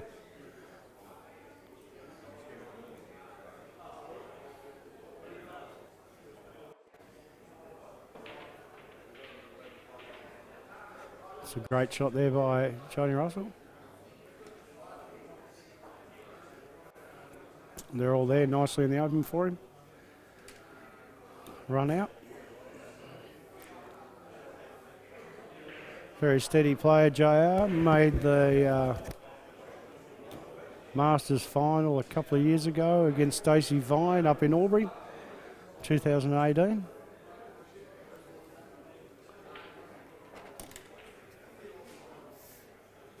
Oh. And he made the semi-final last year, did he? Very well. Very accomplished player.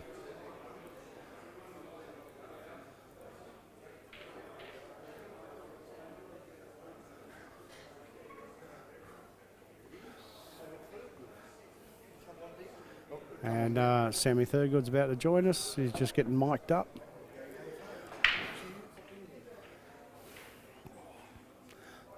Great little bit of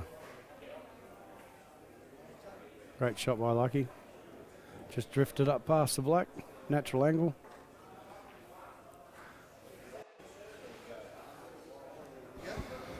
And just roll in. Hello, ladies and gentlemen. Welcome to the Greg Laurie Show.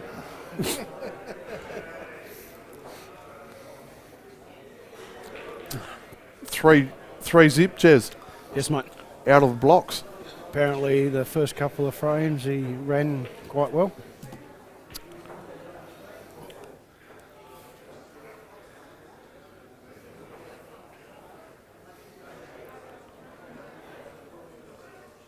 He is a bit of a devastating player, Greg Laurie, when he gets going. Massive confidence player. Have had many a tussle with Greg Laurie, and he's a tough man to beat. Probably my number one main practice partner, only living 5 minutes down the road from me, Sam. Correct. We only probably ever hit 2 or 3 times a week.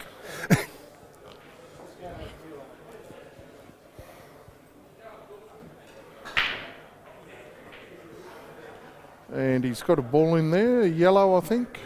Yes. He'll be going reds. If he's been potting him as well as he has at the start of the match, apparently. You know, I actually prefer yellows here, but he's kind of forced to go reds, I think. Well, he's overran that a bit, but he's got the backup of the other red in the middle pocket there.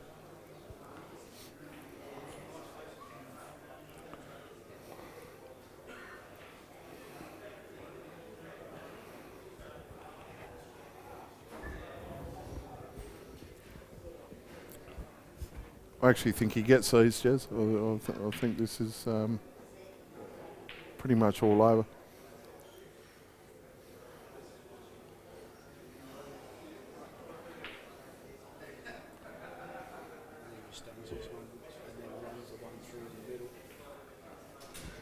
Just wide over to the black.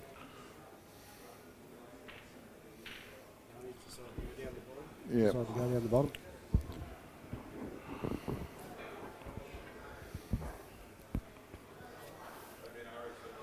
I think if he takes this one at the bottom now, that makes the position on the black harder. This actually camera angle, because it's been lifted up a bit high now. From looking at the table,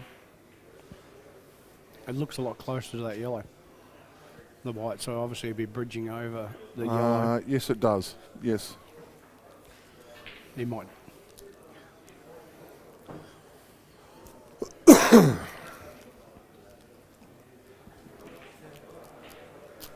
Too late. Yeah, I think that angle's okay. You can. He's going the long road. Yeah, he's going the hard way about it, but it's still there. I think he can still get comfy position on his last red into the bottom left there, and the only tricky part is position on the black ball from here, I think. I say he takes the red into the middle and stuns across near the black. Yeah, absolutely, that's the way he's going, but the black ball position for me Missed one. is the hard part there, and well, he's missed the pot anyway.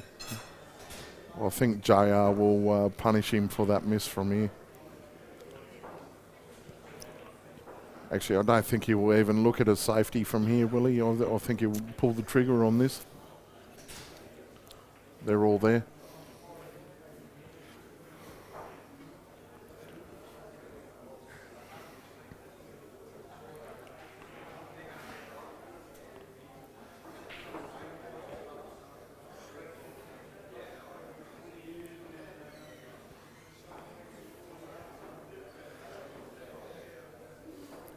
This is the only real shot that can go wrong. As long as he gets a nice angle here, this shot will turn the out into roll-ins. If he gets the nice angle, If you can land on about the blue Actually, spot, come a little bit it's too just far. yeah. But that's okay. You're only just going to be moving the black a little bit. Needed to be about the blue spot there to be pretty comfy on everything else, but Just he'll be nudging the black a little bit to the rail, but he'll still give him all his shots. Depends on obviously how hard he hits it. Okay. he's hit that pretty well actually. Yeah.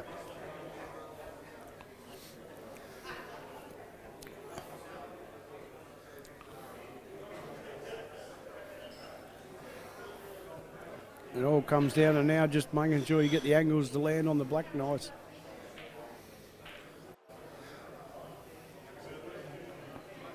It's going to be super easy to land on the black by transitioning off the ball on the bottom rail. Yeah, I think he's going to end up being a little bit too high to be able to just screw back and land on this black in the bottom right.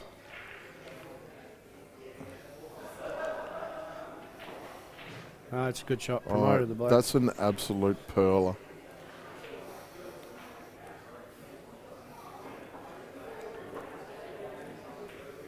Now, just JR's just played that like a genius, really. he's got to. He's either got to look at it two ways. He's got to try and stay under the red, or he's got to go above the red. He's looking at going above the red. Just doesn't want to underhit this as well. This table's playing a little bit heavy, so as long as he keeps it away from the rail and gets above the red, perfect, absolutely perfect. Yeah, see, I would have chopped that up because I would have went under the red then. Yeah, As it had opposed to from the other screen. side of it. From the screen, it had a bit more angle than what you look like. Oh, he's missed that. He's overcut it. That's why I would have chose to go under the red. What, to miss the ball before you miss the black? Oh, Yeah, sorry. beauty. I've just had steak, eggs and chips delivered to the commentary booth. It's good timing, Sam. I think you might as well drop your headset off.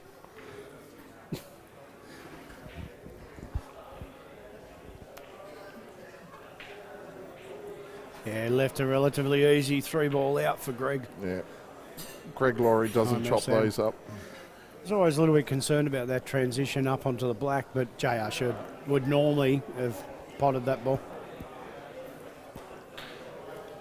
I just think if he had played that to go under the red as opposed to the top side of it. No, he actually played it perfect. If anything, I mean, at the end of the day, it was a bad shot on the black. He's was a bad overcut it. He should, like someone of JR's ilk should have potted that, but.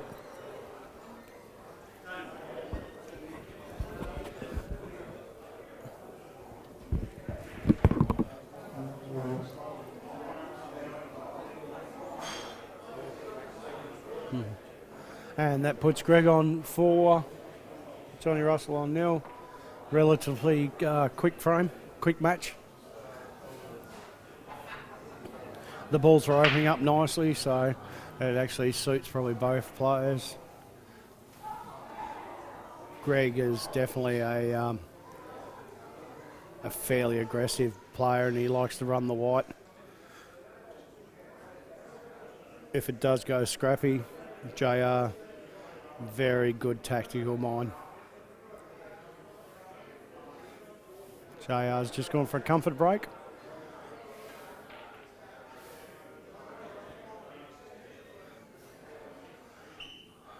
Greg Laurie's 4-0 now. We just switch over the other table. We've got Alec Evanardis playing a gentleman from Western Australia, and I've forgotten his name. It just came up on the screen.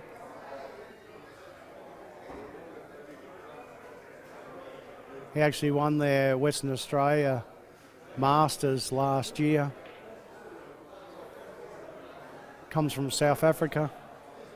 Got a silky smooth cue action. So is this gentleman at the table. I don't think there's a competition in Australia that Alex hasn't won multiple times, and obviously deserves the favourite. Being the favourite in this competition, he sold for $2,000 in the auction last night. I think Sam said before 11,000, around 400 was raised in the auction last night.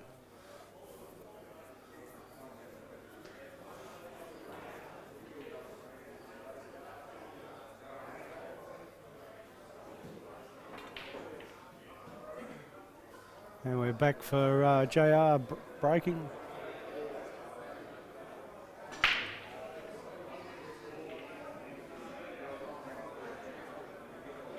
Big break. No reward.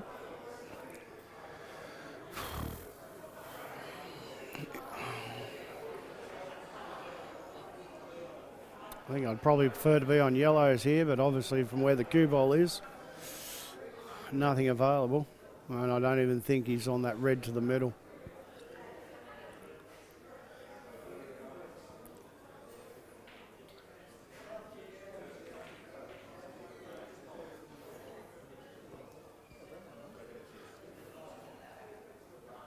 Or he might be on that red to the middle. Sorry. It's out deceiving because we're not actually up near the table. We're quite a fair bit away. So we're watching it through the same screen you're watching it, or the same point of view you're watching it from.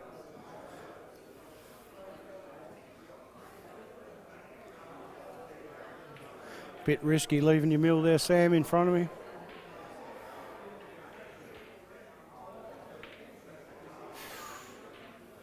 Loose, Greg.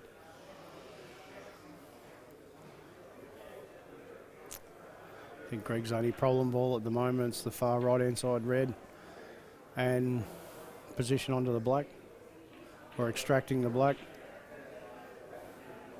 Plenty of balls to work with. I see that red on the right hand side might go past that yellow into the bottom pocket. And Sam sitting behind it said no.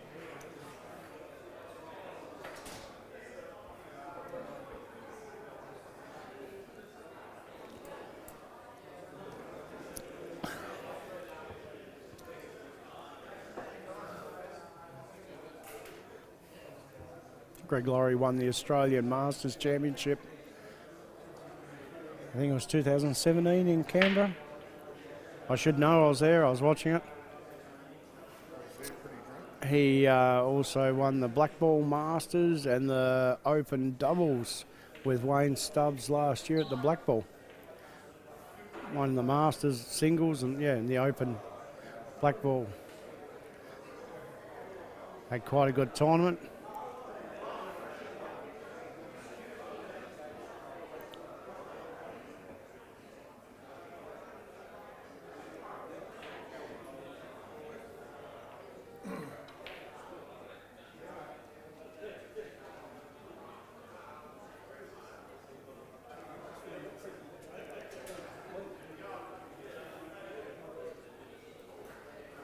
Yes, Greg, Wayne Stubbs, Matthew Bolton and James Bowen will be going over to Perth in May, representing Tasmania in the Black Ball for the for our senior / masters side. So I look forward to playing with those guys. Greg hopefully will retain his masters. Since he retired late last year, or middle of last year, sorry. He definitely now spends a fair bit of time on the table.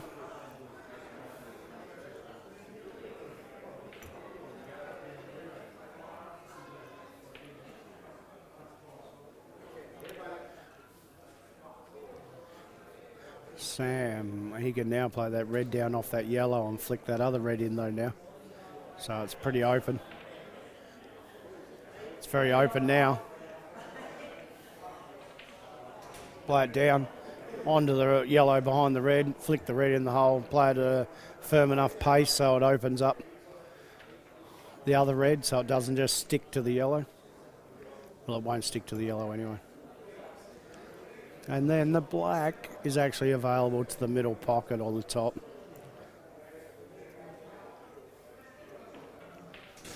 These middles will take a good shot quite comfortably. Looks like he's ended up very straight on this top ball.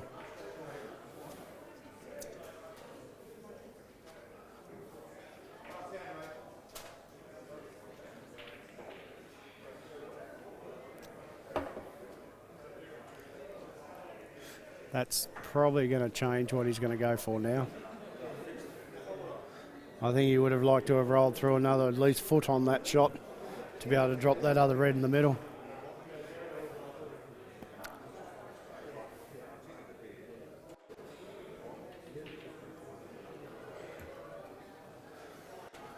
Does love a middle shot though, Greg.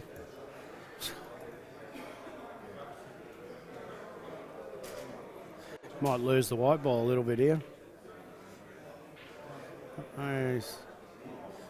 Oh, maybe I should restate that he does love a middle shot. He does love a double shot. He's going to go canning it into the yellow, which probably wouldn't be a bad thing. He'd probably be better off making sure it does hit the yellow, as long as it doesn't hit it squarely down into that pocket. It shouldn't do. It should hit over the top of it on the left-hand side of it. Okay.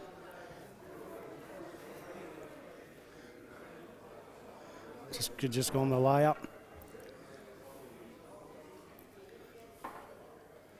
Sometimes with these matches, Sam, it's all about knowing when to pull the trigger, when to go for it, when not to.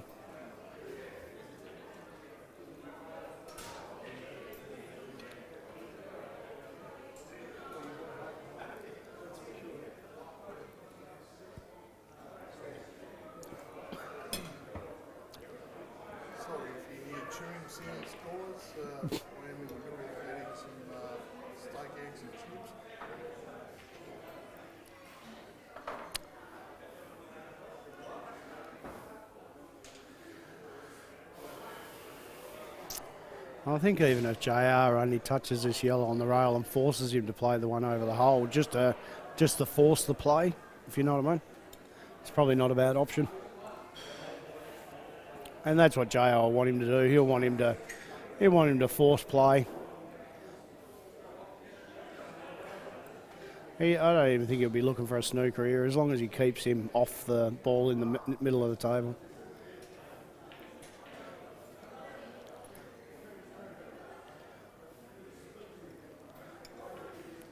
Exactly. Very difficult for Greg just to go over and just touch this, so it'll actually force his hand to have a bit of a dip.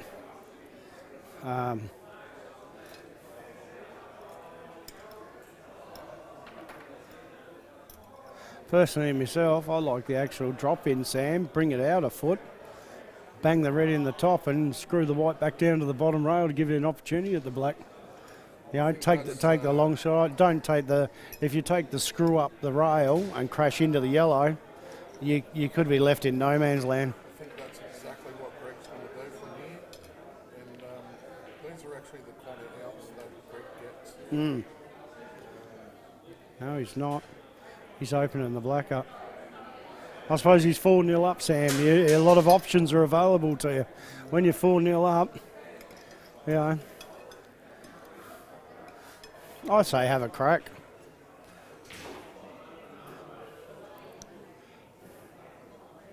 Or has he had a grey moment and thought he's on yellows? Has he? Well, that's definitely tied a lot up. Hasn't left him an easy starter. Hasn't even left him a really easy extraction to get them all out. Has he? It's not a bad shot.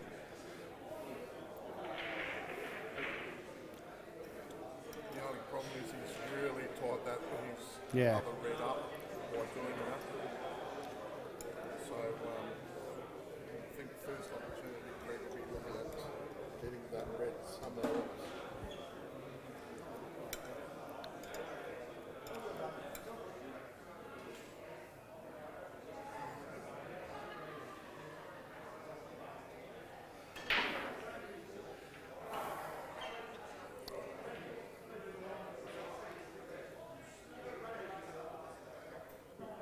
Hope you're enjoying this live stream coverage from the Hobart Workmen's Club. Brought to you by Q Sports Tasmania, Andrew Saltmarsh. Oh, Good effort.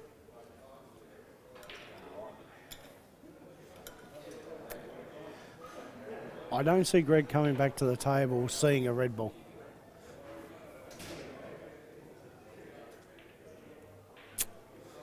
I wouldn't have thought so.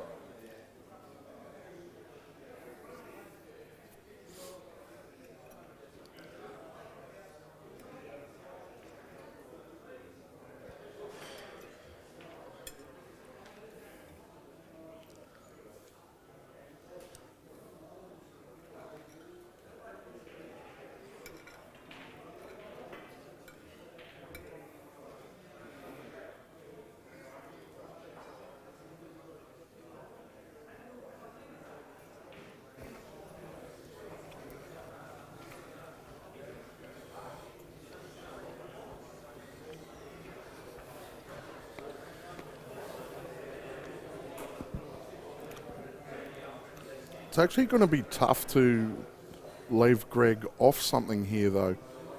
I think JR's kind of forced into a position where he has to pot yellows that he doesn't want to pot at the moment. The top yellow here, the one on the right hand side rail, stun it back into near those two yellows.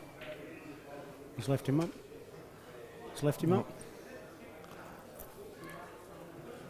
He's left him fat.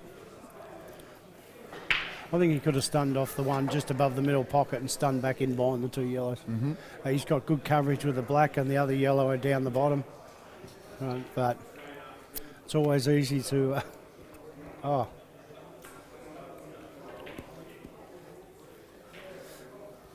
Greg just laughs that one off, but I think he knows in himself he should have... Well, there'll definitely played be a it there. snooker coming here.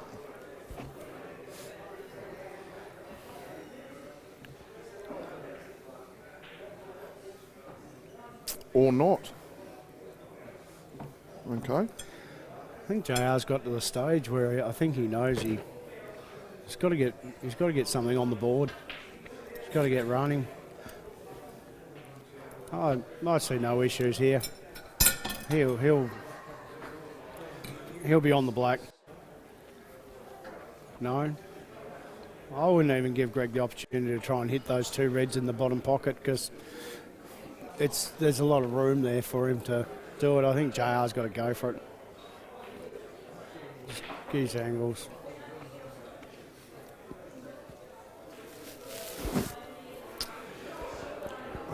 That's actually not an ideal angle Yeah, from but there. screw it off the side rail.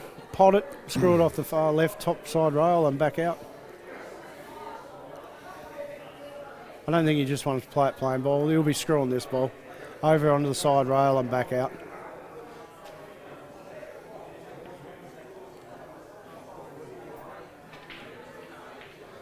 Or he's just snookering in behind that one. Well, I didn't see a snooker that way, but okay. No. I think he was trying to do what I said, but I think he just got into it too heavy. Greg Laurie, very good at getting out of snookers. Has a very good all-round game, really. So He's going off two rails here. He's using the top. I would actually fancy him to get out of this quite He's going off one comfortably. rail. Oh, he's going under it. No? Oh boy!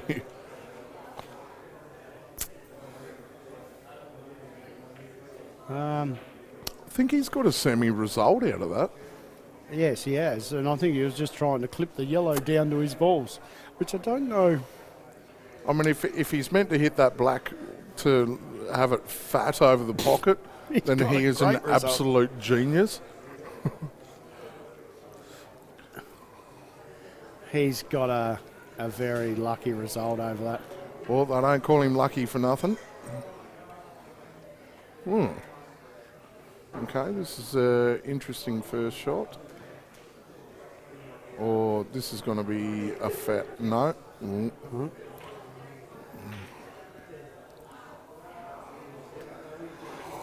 It's a hard road here. Very difficult.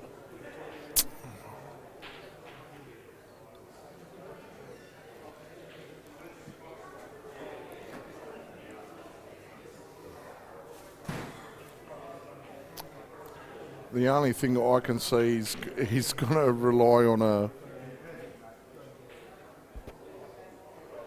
just about a 3-cushion double here, I'm not even going to comment. I'm just going to wait and see. because he's leaving himself off angle. He's going to try and bring it back across the side of the table. No. Okay. No, Greg, no, that's not good enough.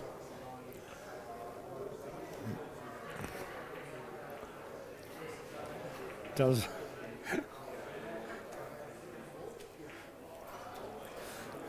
I think by looking at the table, it's not much of a snooker. I think he can just come off the side cushion and still hit these. Oh, wow. Oh, okay.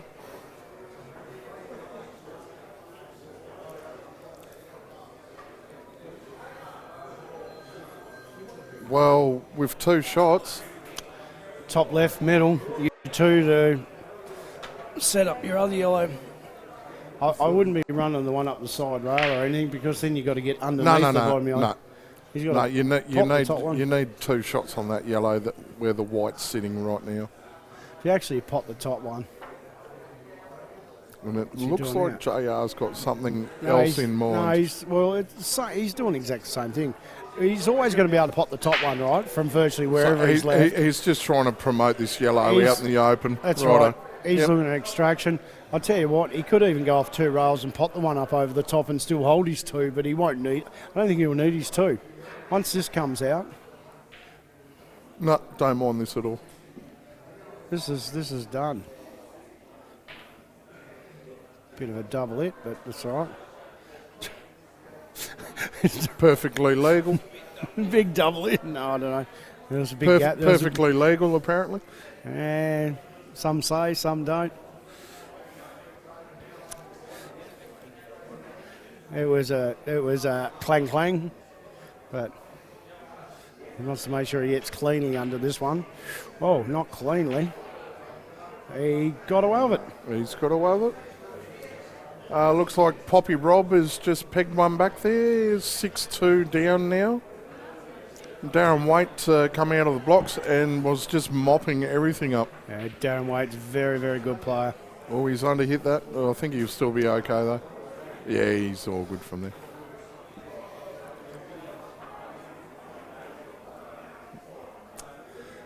Got to be careful, Sam. Apparently the balls get very fuzzy when you're on the edges when you're getting older. But it's actually lower than what it looks on the screen. It is lower. This is it's quite a... the white ball's going to be travelling, I would say. Yeah, but it's travelling pretty safely, I think.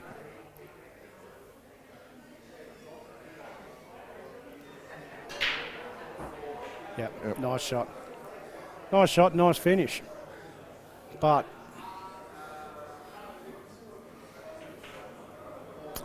brings Johnny Russell's first win up.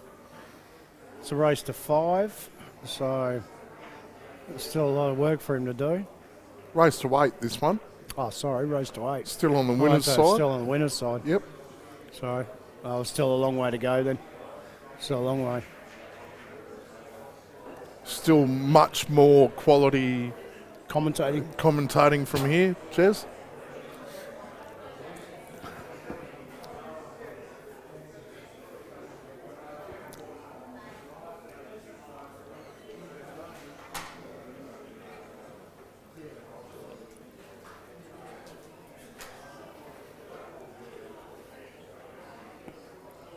One thing I could say, Sam, I think everyone's enjoying their time down here. I think a lot of people, obviously they like the competitiveness of it all, but they definitely love the reunion side of it.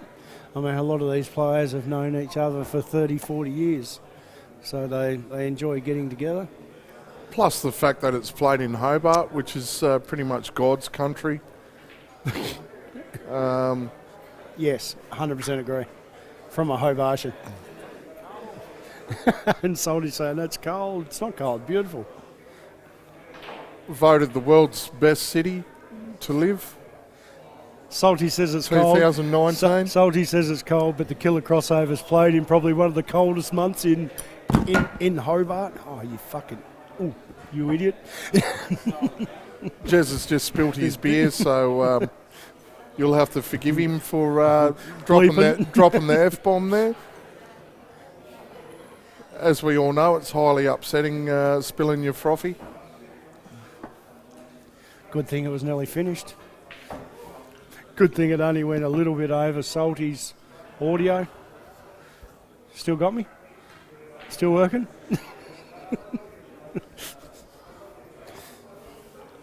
That's all right. Q Sports Taz has got plenty of cash.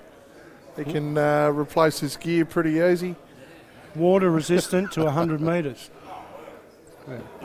Well, it was not 100 metres in beer, so I think we're good. Salty being from Launceston will believe anything? No. Well, probably. Launceston, honestly, it's probably one of the most beautiful holes in Tasmania. Isn't it? No, it's nice. Especially the Launceston Workers Club. We do like Launceston Workers Club. We're a sister club to this club. And they play a lot of 8-ball out of the Launceston Workers Club as well. Putting in a new kitchen. When are the meals going to start? Snacks. More snack-style meals. And, the Lonnie Club over the years has gone through some ups and downs, but they're looking good. It's looking good. They've always been a massive supporter of Q Sports within the state and for our state teams. I think all clubs are struggling in Tasmania, aren't they, Sam? Most of them are. Correct. Even RSLs. It's a tough gig being a club in Tasmania.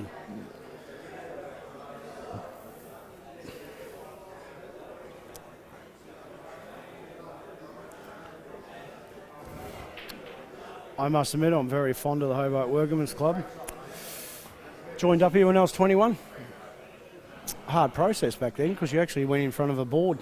Went in front of the... What's that, 26 years ago, Jez? 27 years ago, mate. 27? And even when I went to Queensland for 2 years to live, I still retained my membership because as a 21-year-old, I just did not want to front that interview board again. I mean, Well, obviously, membership's come a long way. And fortunately, you don't need to do that you anymore. don't need to do it anymore. It's just an application process where you're nominated. Extremely expensive club to join, $30 for your year. No, it's very cheap. Great club. Fantastic club, actually. It's and probably one of the most friendliest clubs. And no trouble, never. Not to mention the bar staff. Manager's tough. Bar staff do a fantastic job here. No, the bar staff are great. The manager is Yeah. look, he's tough but fair. He's been here a long time. The manager's been here a long time. The manager's been here a long time, so I can either... Not to mention a bit of eye candy for the ladies here at the Hobart Workers Club. So, good thing I haven't got much drink left. It's a bit of a loose shot by Greg. Have been mistaken with Jason Momoa quite often. Without the scar or without the working eye. I usually get mixed up. It's either Jason Momoa or Well, Glenn Williams. The Rock, The Rock. Dwayne Johnson. Must admit, we do get a lot of drunk women in here. No, I shouldn't.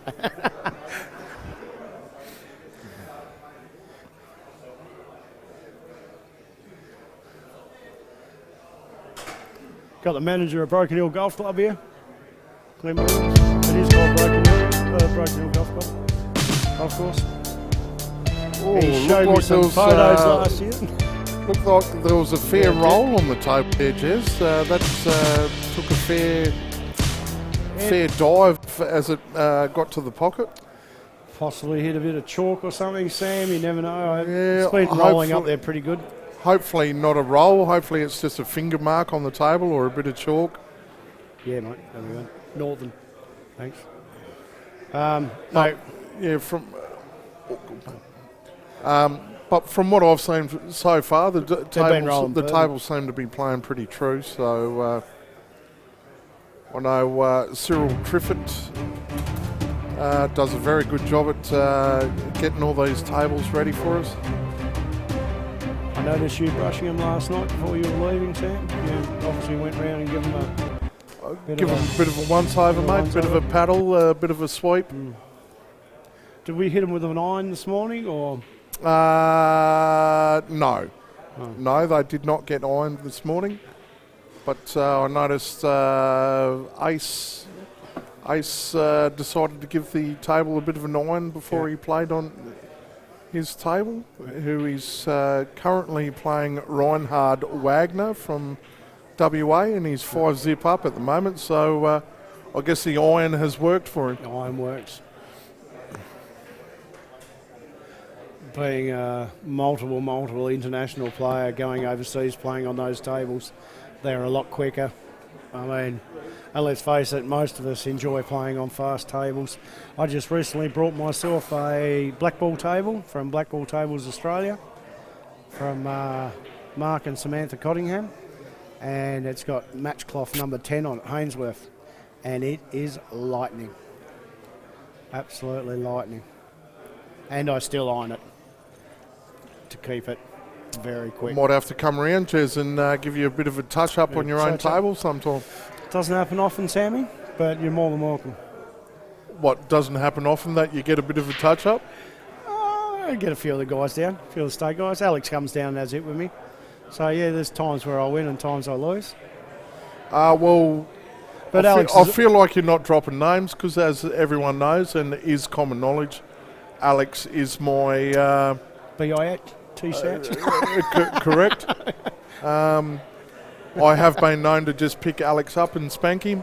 I don't know why anyone struggles to beat him. I find him quite easy, but Yeah. is what it is. It's funny how certain matchups. Now, Sam, you've always told me you're a heavy sleeper. How are you waking up remembering these matches in your dreams? Not sure I can answer that. Look, Alex is a great person to have it with. Everyone knows what Alex is like. You get a lot of frames in having a hit with Alex. Oh, look, You get a lot of frames. I say this jokingly because I know Alex Pace He's a gun. knows full well that I have his measure, so I know he's not going to take offence to that.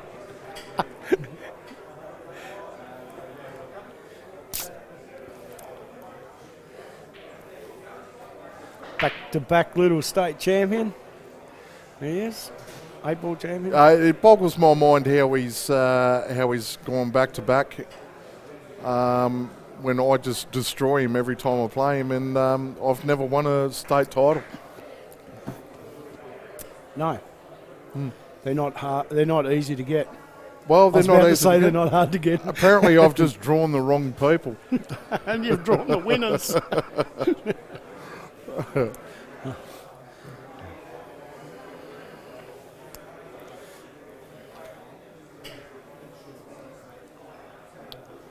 But yeah, you're right. State titles are not easy to get.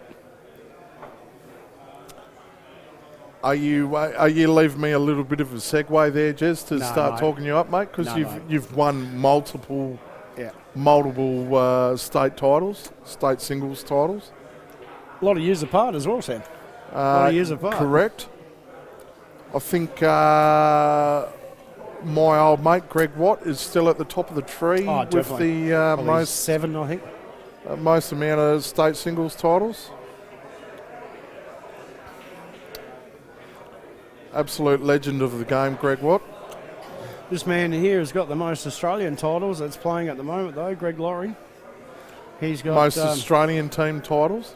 and probably singles titles as well, Well, there's because he's got 2 Australian single titles in black ball, one in black ball, one in Masters. does anyone actually count black ball though as a? It's still a singles title, Okay, mate. all right. Still a I'll singles go with title. it. I'll go with it. And he's won. He was a part of the '98 team that won the Nationals, which is the only one. 1998, yes. We only- Tasmania, Fremantle, is that correct? It's the only one we ever won.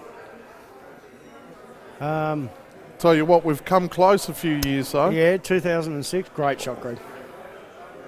Great shot. Greg Laurie just going about his business. No, we've come close. Even up to a couple of years ago, we made top 4. So, been in the mix. We're such a small demographic of players that I feel like a pool of players that we can get from that we really need to send our best all the time to compete well. And here's our Tasmanian Open singles guy. Obviously, Tasmania's chances of winning another Australian title is hampered a fair bit by people like myself being in retirement. Well, I always said, Sam, you could probably play the best role is coming as a manager. Yeah. I think when you're mentioned as manager nowadays, your career's probably over. It's like Laurel and Hardy, eh? You want his credit card. You are a good brother-in-law. I'll take it too. Just let you on. What do you have? Cider. Cider. So he's your favourite brother-in-law? Because you've got a sister that's married as well. My sister yes. is no longer married. He's no longer married. So So he's- any potential suitors out there? My sister is single.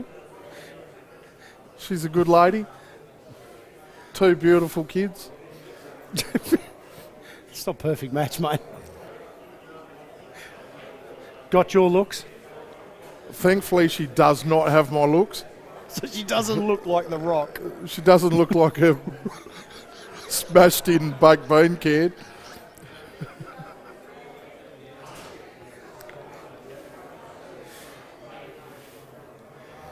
They're all there for JR. Just move that bottom red.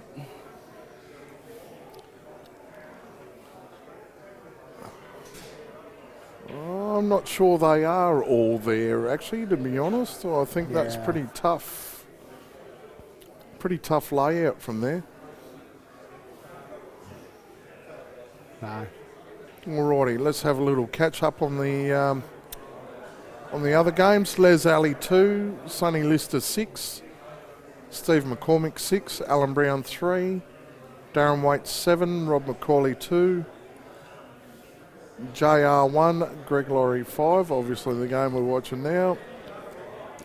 Tony Mashi 6, Jeff Brunsma 3, the Iceman 5, and Reinhard Wagner 0. Yeah, Jeff Brosner. Kelvin Lee 6 against somebody with no score. I'm not too sure. Jeff Brosner recently in the last 6 months brought Potters in Victoria. Is that right? Okay. And he was also the MC at the Nationals this year. Righto. How'd he go with it? Well, I watched it, a bit of it, and I Okay. thought he done quite well.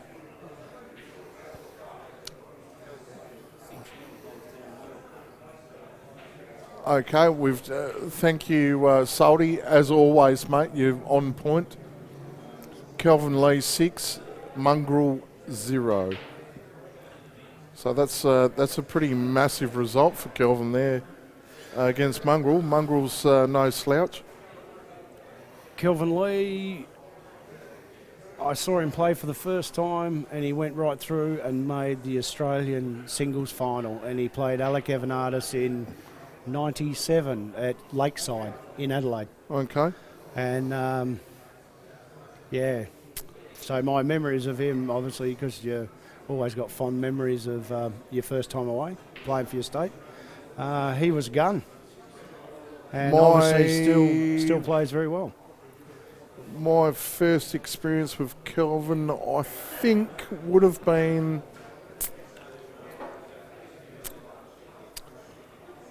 I think he may have been at the 2005 Nationals in Mandurah. If it wasn't that, then it may have been Cairns, possibly in 2001.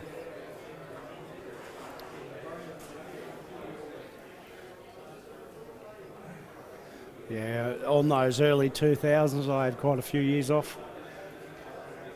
I only played 2004, from 99 to 2004, and then 2004 to 2010. So a lot of years off in that period. Work commitments, I've just ticked up 20 years in business, Sam. And I'll give myself a plug, Sorrel Locksmiths. Sorrel Locksmiths. Do a fantastic job, mate. You've always looked after me here at the Workers' Club, changing the locks for me when someone loses a master key. Because that's always fun. That's always... No, I've actually enjoyed it being in business for 20 years. It's definitely no mean feat to stay in business for 20 years. You've got to sometimes reinvent yourself. We had a shop for 14 years, shut that down, and we've been mobile again for the last 6. So, as a few people know, I've gone through a few turbulent family issues with Yes, my you missus have. and stuff. So, Yes. unfortunately, with the big C, but that's all hopefully looking better now. This game's going to... He's going to pot that yellow. Yeah, beauty. He's For the gonna first pot that time yellow. ever, my brother-in-law has just bought me a drink. Wasn't it with his card? It's your member card. And you will be repaying it too. Incorrect. Without your member's card. It'll cost you more. Ben is actually under the belief that I will buy him a drink back. I've just let him know that is incorrect. And he's not happy about it. Has been rumoured I wouldn't shout if a shark bit me, Jez. It's not true, Sam. You just shout me the one before this. Oh, well, there you go. There you go. It's And a I'm no shark. you are on the table, mate. I think I've only known you, Sam, since 2002, and it probably is the first beer you've shouted me. It's taken 18 years. I'm pretty sure I've got you one in Byron Bay, No, surely. I'm pretty sure you have to.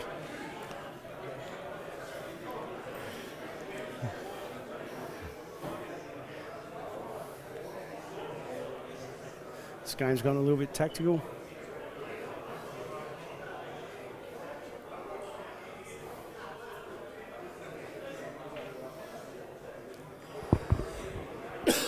I think this is what style of play Johnny wants to play. Yep. To sort of slow things a little Oh, bit down. I mean, this Greg can run racks pretty quick on people. This is JR's best Yeah. best chance of getting over Greg.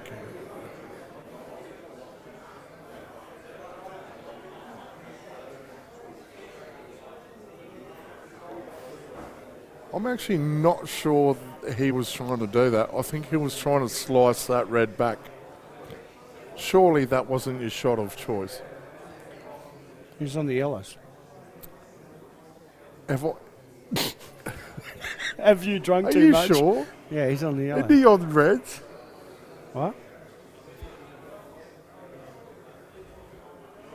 Okay. Oh, sorry, I have officially No. lost the plot. If Johnny Russell's on reds.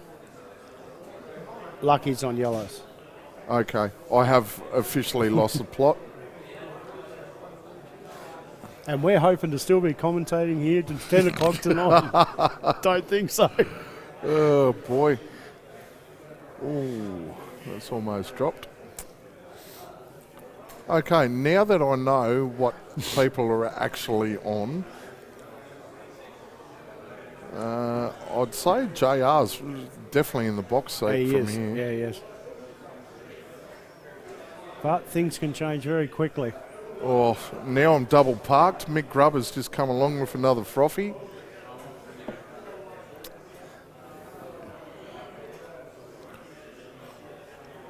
Michael Grubb from Specialist Auto. Very good Liverpool supporter of Street. 8 ball. That's a good shot. Get the yellow down there. Push it in under. Then attack the yellow above it.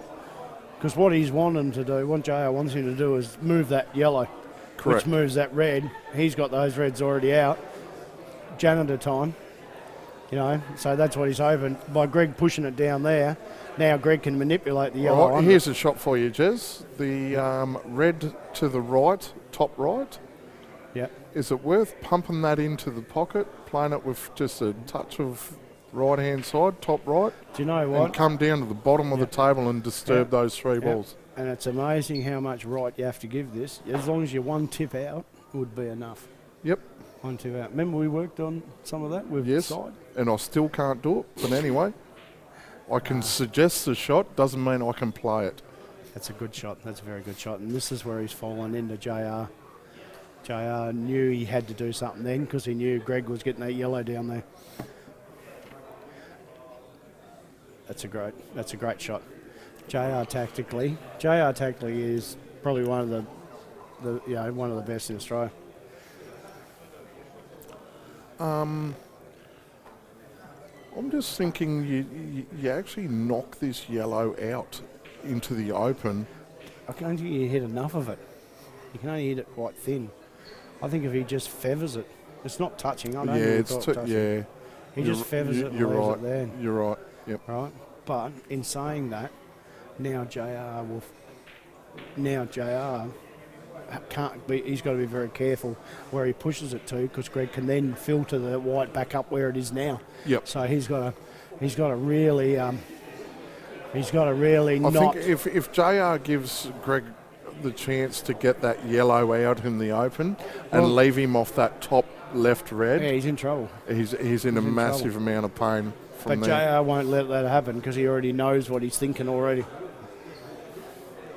Best So thing- what's his thought process here? It's tough because he wants to just roll down and touch it, but he can't leave him on that yellow into the middle.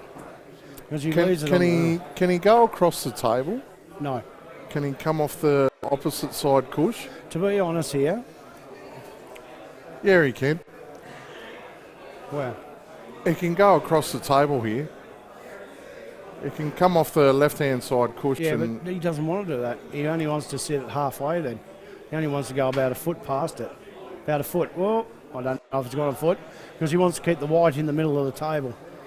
Exactly like that. yeah, you See know what? I mean? I would have took on the cross shot. No, why he's left it there? Because he hasn't left him an easy opening start. If he would have come too far, he would have left the yellow back in the middle. If he wouldn't have come enough, he would have left it in the other middle. Yeah, but also on the other side, because I'm a retard, if you had a went across the table and actually potted that red, the game was over. It's a good shot when you play. Oh, cut it across the bottom. So if he had to come across that way, I don't think he could. yeah, he could have. Yeah, No, Yeah. there was too much tucked up behind the black. no. Well, because we're commentating, I won't disagree with you, right? But I think you. Do you play this at bottom left and This drag is- it out? Well, Bottom what I left. can tell you is this ball is frozen. Not that that's going to matter a hell of a lot. And one good shot, one good cut in the middle has pretty much won Greg Laurie this frame. But That's why I didn't like the shot he was playing. I felt if you went across table, hit the red, I promoted thought- the red towards the pocket. If you potted it, you won the I don't think he could get across, or he would have done it. Why wouldn't he have done it? Because not everyone is a tactical genius as myself. I mean, far out.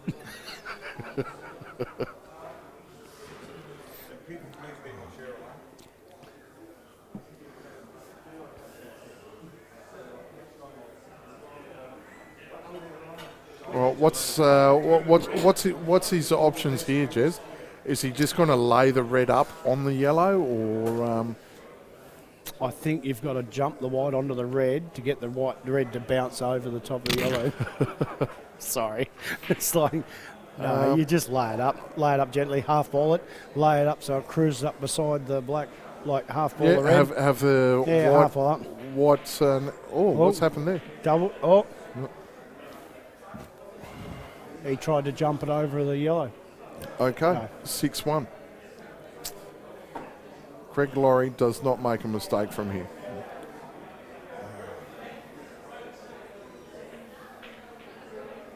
Well done, Greg.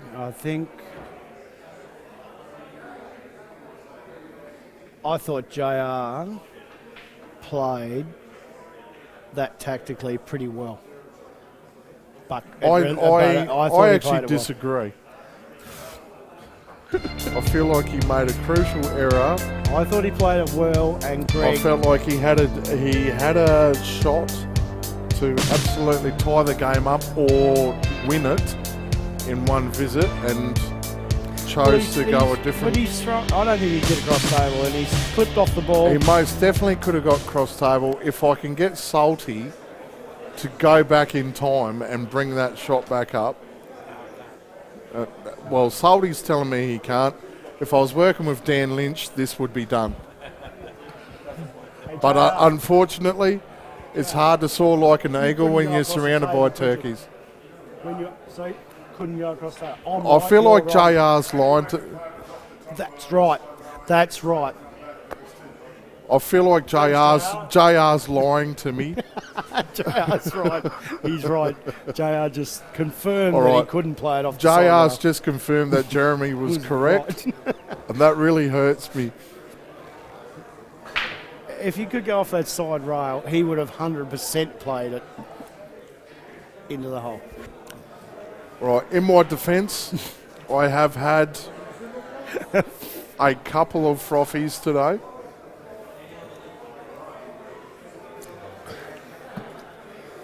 Is this good for Greg? It's open. It's very open, actually. The reds are open. It's just that red nearest the black, Jez, is going to be a problem. Unless he's landed on it now. I think he has, hasn't he? you have to take it now if you're on it, don't you? 100%. And even pull it back into that yellow. Even pull it back, stun it back into that yellow. absolutely. Stun it into that yellow. Oh, that's not bad. I don't That's mind okay. That's okay. it. And now as 'Cause long as he can get back It out. doesn't matter if he Actually, goes he this doesn't one have to now. get out. He just keeps it on the bottom rail. he just rolls this in. And do you think the black goes bottom right as well? I think it might go close. I can't see the angle from here. My initial thought is no.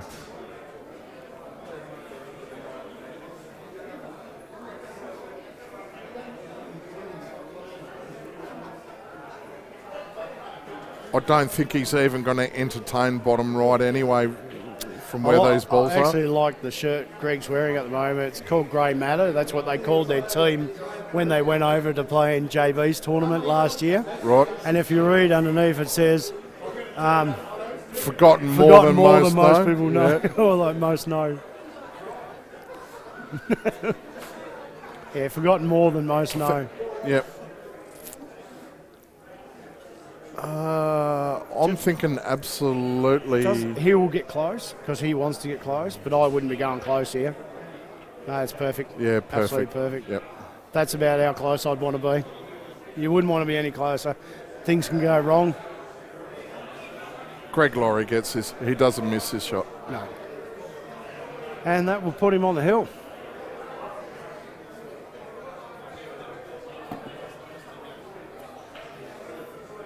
He's a roller, isn't he? He's not a puncher. He I would have played that loves with to- bottom every day of the week, but he was comfy just rolling that No, in. he does it all the time. He's very much so. He doesn't mind just rolling them in rather than punching them. So 7-1. Greg Laurie on the hill and flying. He's going to take a lot of stopping this weekend, I think. I don't think many a tactical match now is not going to hold him off. Won't, you know, Well, I guess JR's, if anything, if you want to take a positive out of the scoreline, he's in a position now where, you know what, just let your arm swing. let it go. He's a great You know, potter. let it go. He's a good potter. He's got the game. He's got more bottle than most, so just let it go. If anything, he does love a tactical game, but hey, I've also seen him pot extremely well as, you know, when he gets going. I actually enjoy watching him pot well. It's kind of funny how it works that way when the match is pretty much done and dusted and it's all over, and then all of a sudden you relax and you get into the game and you're potting balls, and then all of a sudden it's 7-2, 7-3, 7-4. I think Steve You know, Hale it's- was a good example of that last Yeah, night absolutely, against against, Andrew Triffett. Being 6-1 down, he just decided, well, there's nothing to lose here. you I'll know. just let the arm swing. Obviously, to let a match slip like that, you've got to let a lot of opportunities go though as well. Yeah, and Triff said he did. He let a few slip. Yeah, I think That is tiredness just got the better of Triff in the end there. He Yeah, he is an early starter at work. He's a 5:30 man, so definitely plays a part. I think Tony Cannon tried to help him out as much as he could and get him up early on the tables, but I think he got on the tables about 9:30, 10 o'clock. See, now JR, back himself 100% here. If he's on, will that sneak past the bottom? It's hard to tell. No, I don't think it does. I think that yellow's in the way. I don't think it's the reds that are in the way. I it's think it's not the actually red. the yellow that's in the way 100% from him yellow. potting this. He's not going to leave me anything. He's going to drop it down off the bottom rail and kick it out and leave it just under the black. Oh, no. Yeah, okay, nothing wrong with that. I didn't think he was going to give him a starter. I thought he was going to drop it down the bottom, kick it off the bottom rail, and sit the wide under. Where's your starter there? Starter? Left-hand red, straight up the rail. Bang. Well, that's not a good. It's a starter, mate. Well, yeah, all right. that's your starting point. Yeah, I wouldn't say it's a rolling beautiful. I'm on my next ball. I don't think there's much advantage flicking off it and leaving the white up the top where he's looking at, because I think you've got enough side rails to, this will have to be a tight snooker up behind one of those reds to make it valuable. If anything, you'd want to be on the top right-hand side, I would have thought. See, but you don't want to be up near the top rail. You want to be right up underneath it. See, there's too much side rail there to... You know what? He's actually landed beautifully there. He's left him off absolutely everything. Oh, you can see the yellow just by in the middle. No, I think that could be a total. Well, it's not, because he hasn't asked for it. No, it's most definitely not. He can see half the ball. I think we should refer back to how many drinks you've been having. See what I mean about giving him so much room on the side rail for that snooker? Yep. That snooker either had to be tied up behind one of those reds, which would be very hard to do, or I think there could have been an advantage of running that one up the side rail. It's actually put Greg back into a little bit of trouble. But he has also banged up his two reds on the bottom right-hand side as well. But yeah, they he's are. Yellow, sorry, he's yellow. Yeah, that definitely isn't on that bottom yellow. Just looking at the table, doesn't look on to me. It could be after this shot. Oh, he's missed it. Whew. Black does pass the bottom left. So do you play this yellow for the snicko off one of those two yellows 100%. together to just break them up? Yeah, 100%. You don't want to come through too far, because you could stay on that top yellow. You don't want to just come through a foot. No, he's potted it cleanly. Maybe, from there it might drop. We're about to find out whether it does go or not. He's not even going for it. He's dropping it down he's off the top rail, laying this up and and he's laying it planting the snooker, I reckon. And he doesn't even have to get right behind it, as long as he gets right beside it. If he pushes the yellow down, sits right beside it. Even if he leaves Greg an easy get-out snooker here, they're all there. As soon as Greg's played that shot, everything's open for him. So I think it really does pay to just lay this up and the carrots there. No, he's having a dip. I'm not sure this is the right decision, because me looking at the table, that yellow is not on. And you're in primo position. It's not on. Maybe he's just eliminating another ball before snookering. Less work to do when he gets back to the table. He's definitely 100% snooking here, rolling through a ball and a half and sitting behind it. He's going to, like you said, he's going to get out of the snooker. But it's not the point. He's going to get out of it, but he's going to leave it. That's right. Well, I think I would have wanted to not bang it up well, like there's that. most definitely not a total there, and he has a shot on in the top left. Albeit very tough, but it's still a shot. And I'll tell you what, if he gets this shot, they're all there. They are all there.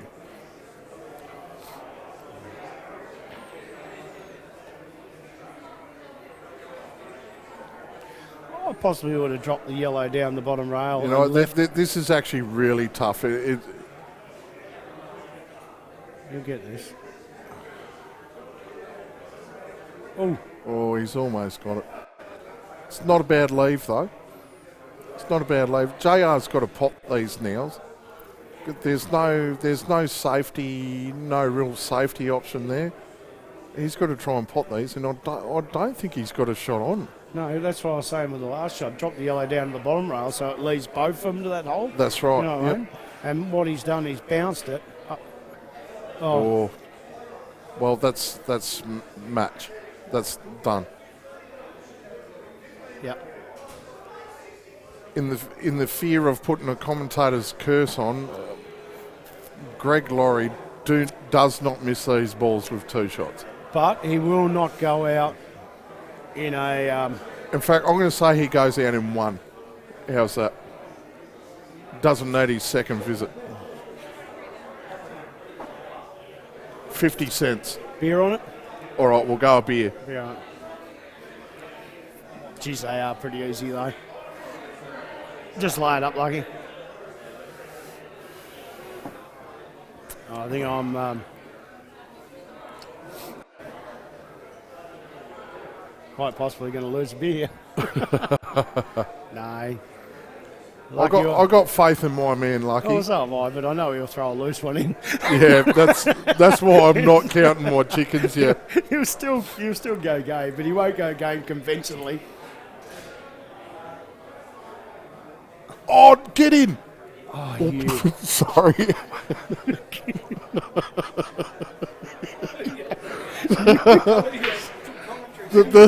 the taste of that beer took over my emotions then. Jaw this. Jaw it. Yeah. Kidding. You relied on a Jag. You know. Jag might have single-handedly got me a frothy here. Oh, he's landed straight. Now you've got two here, Greg. Make sure you use it. He's not used it. Oh, that's not great. No. Don't go in one. Don't go in one. No, you He's just got gotta go in one. You just got to go this in one. Yeah, he's got to go in one. Oh no! Set up. Set up. Oh yeah! Well done, Greg.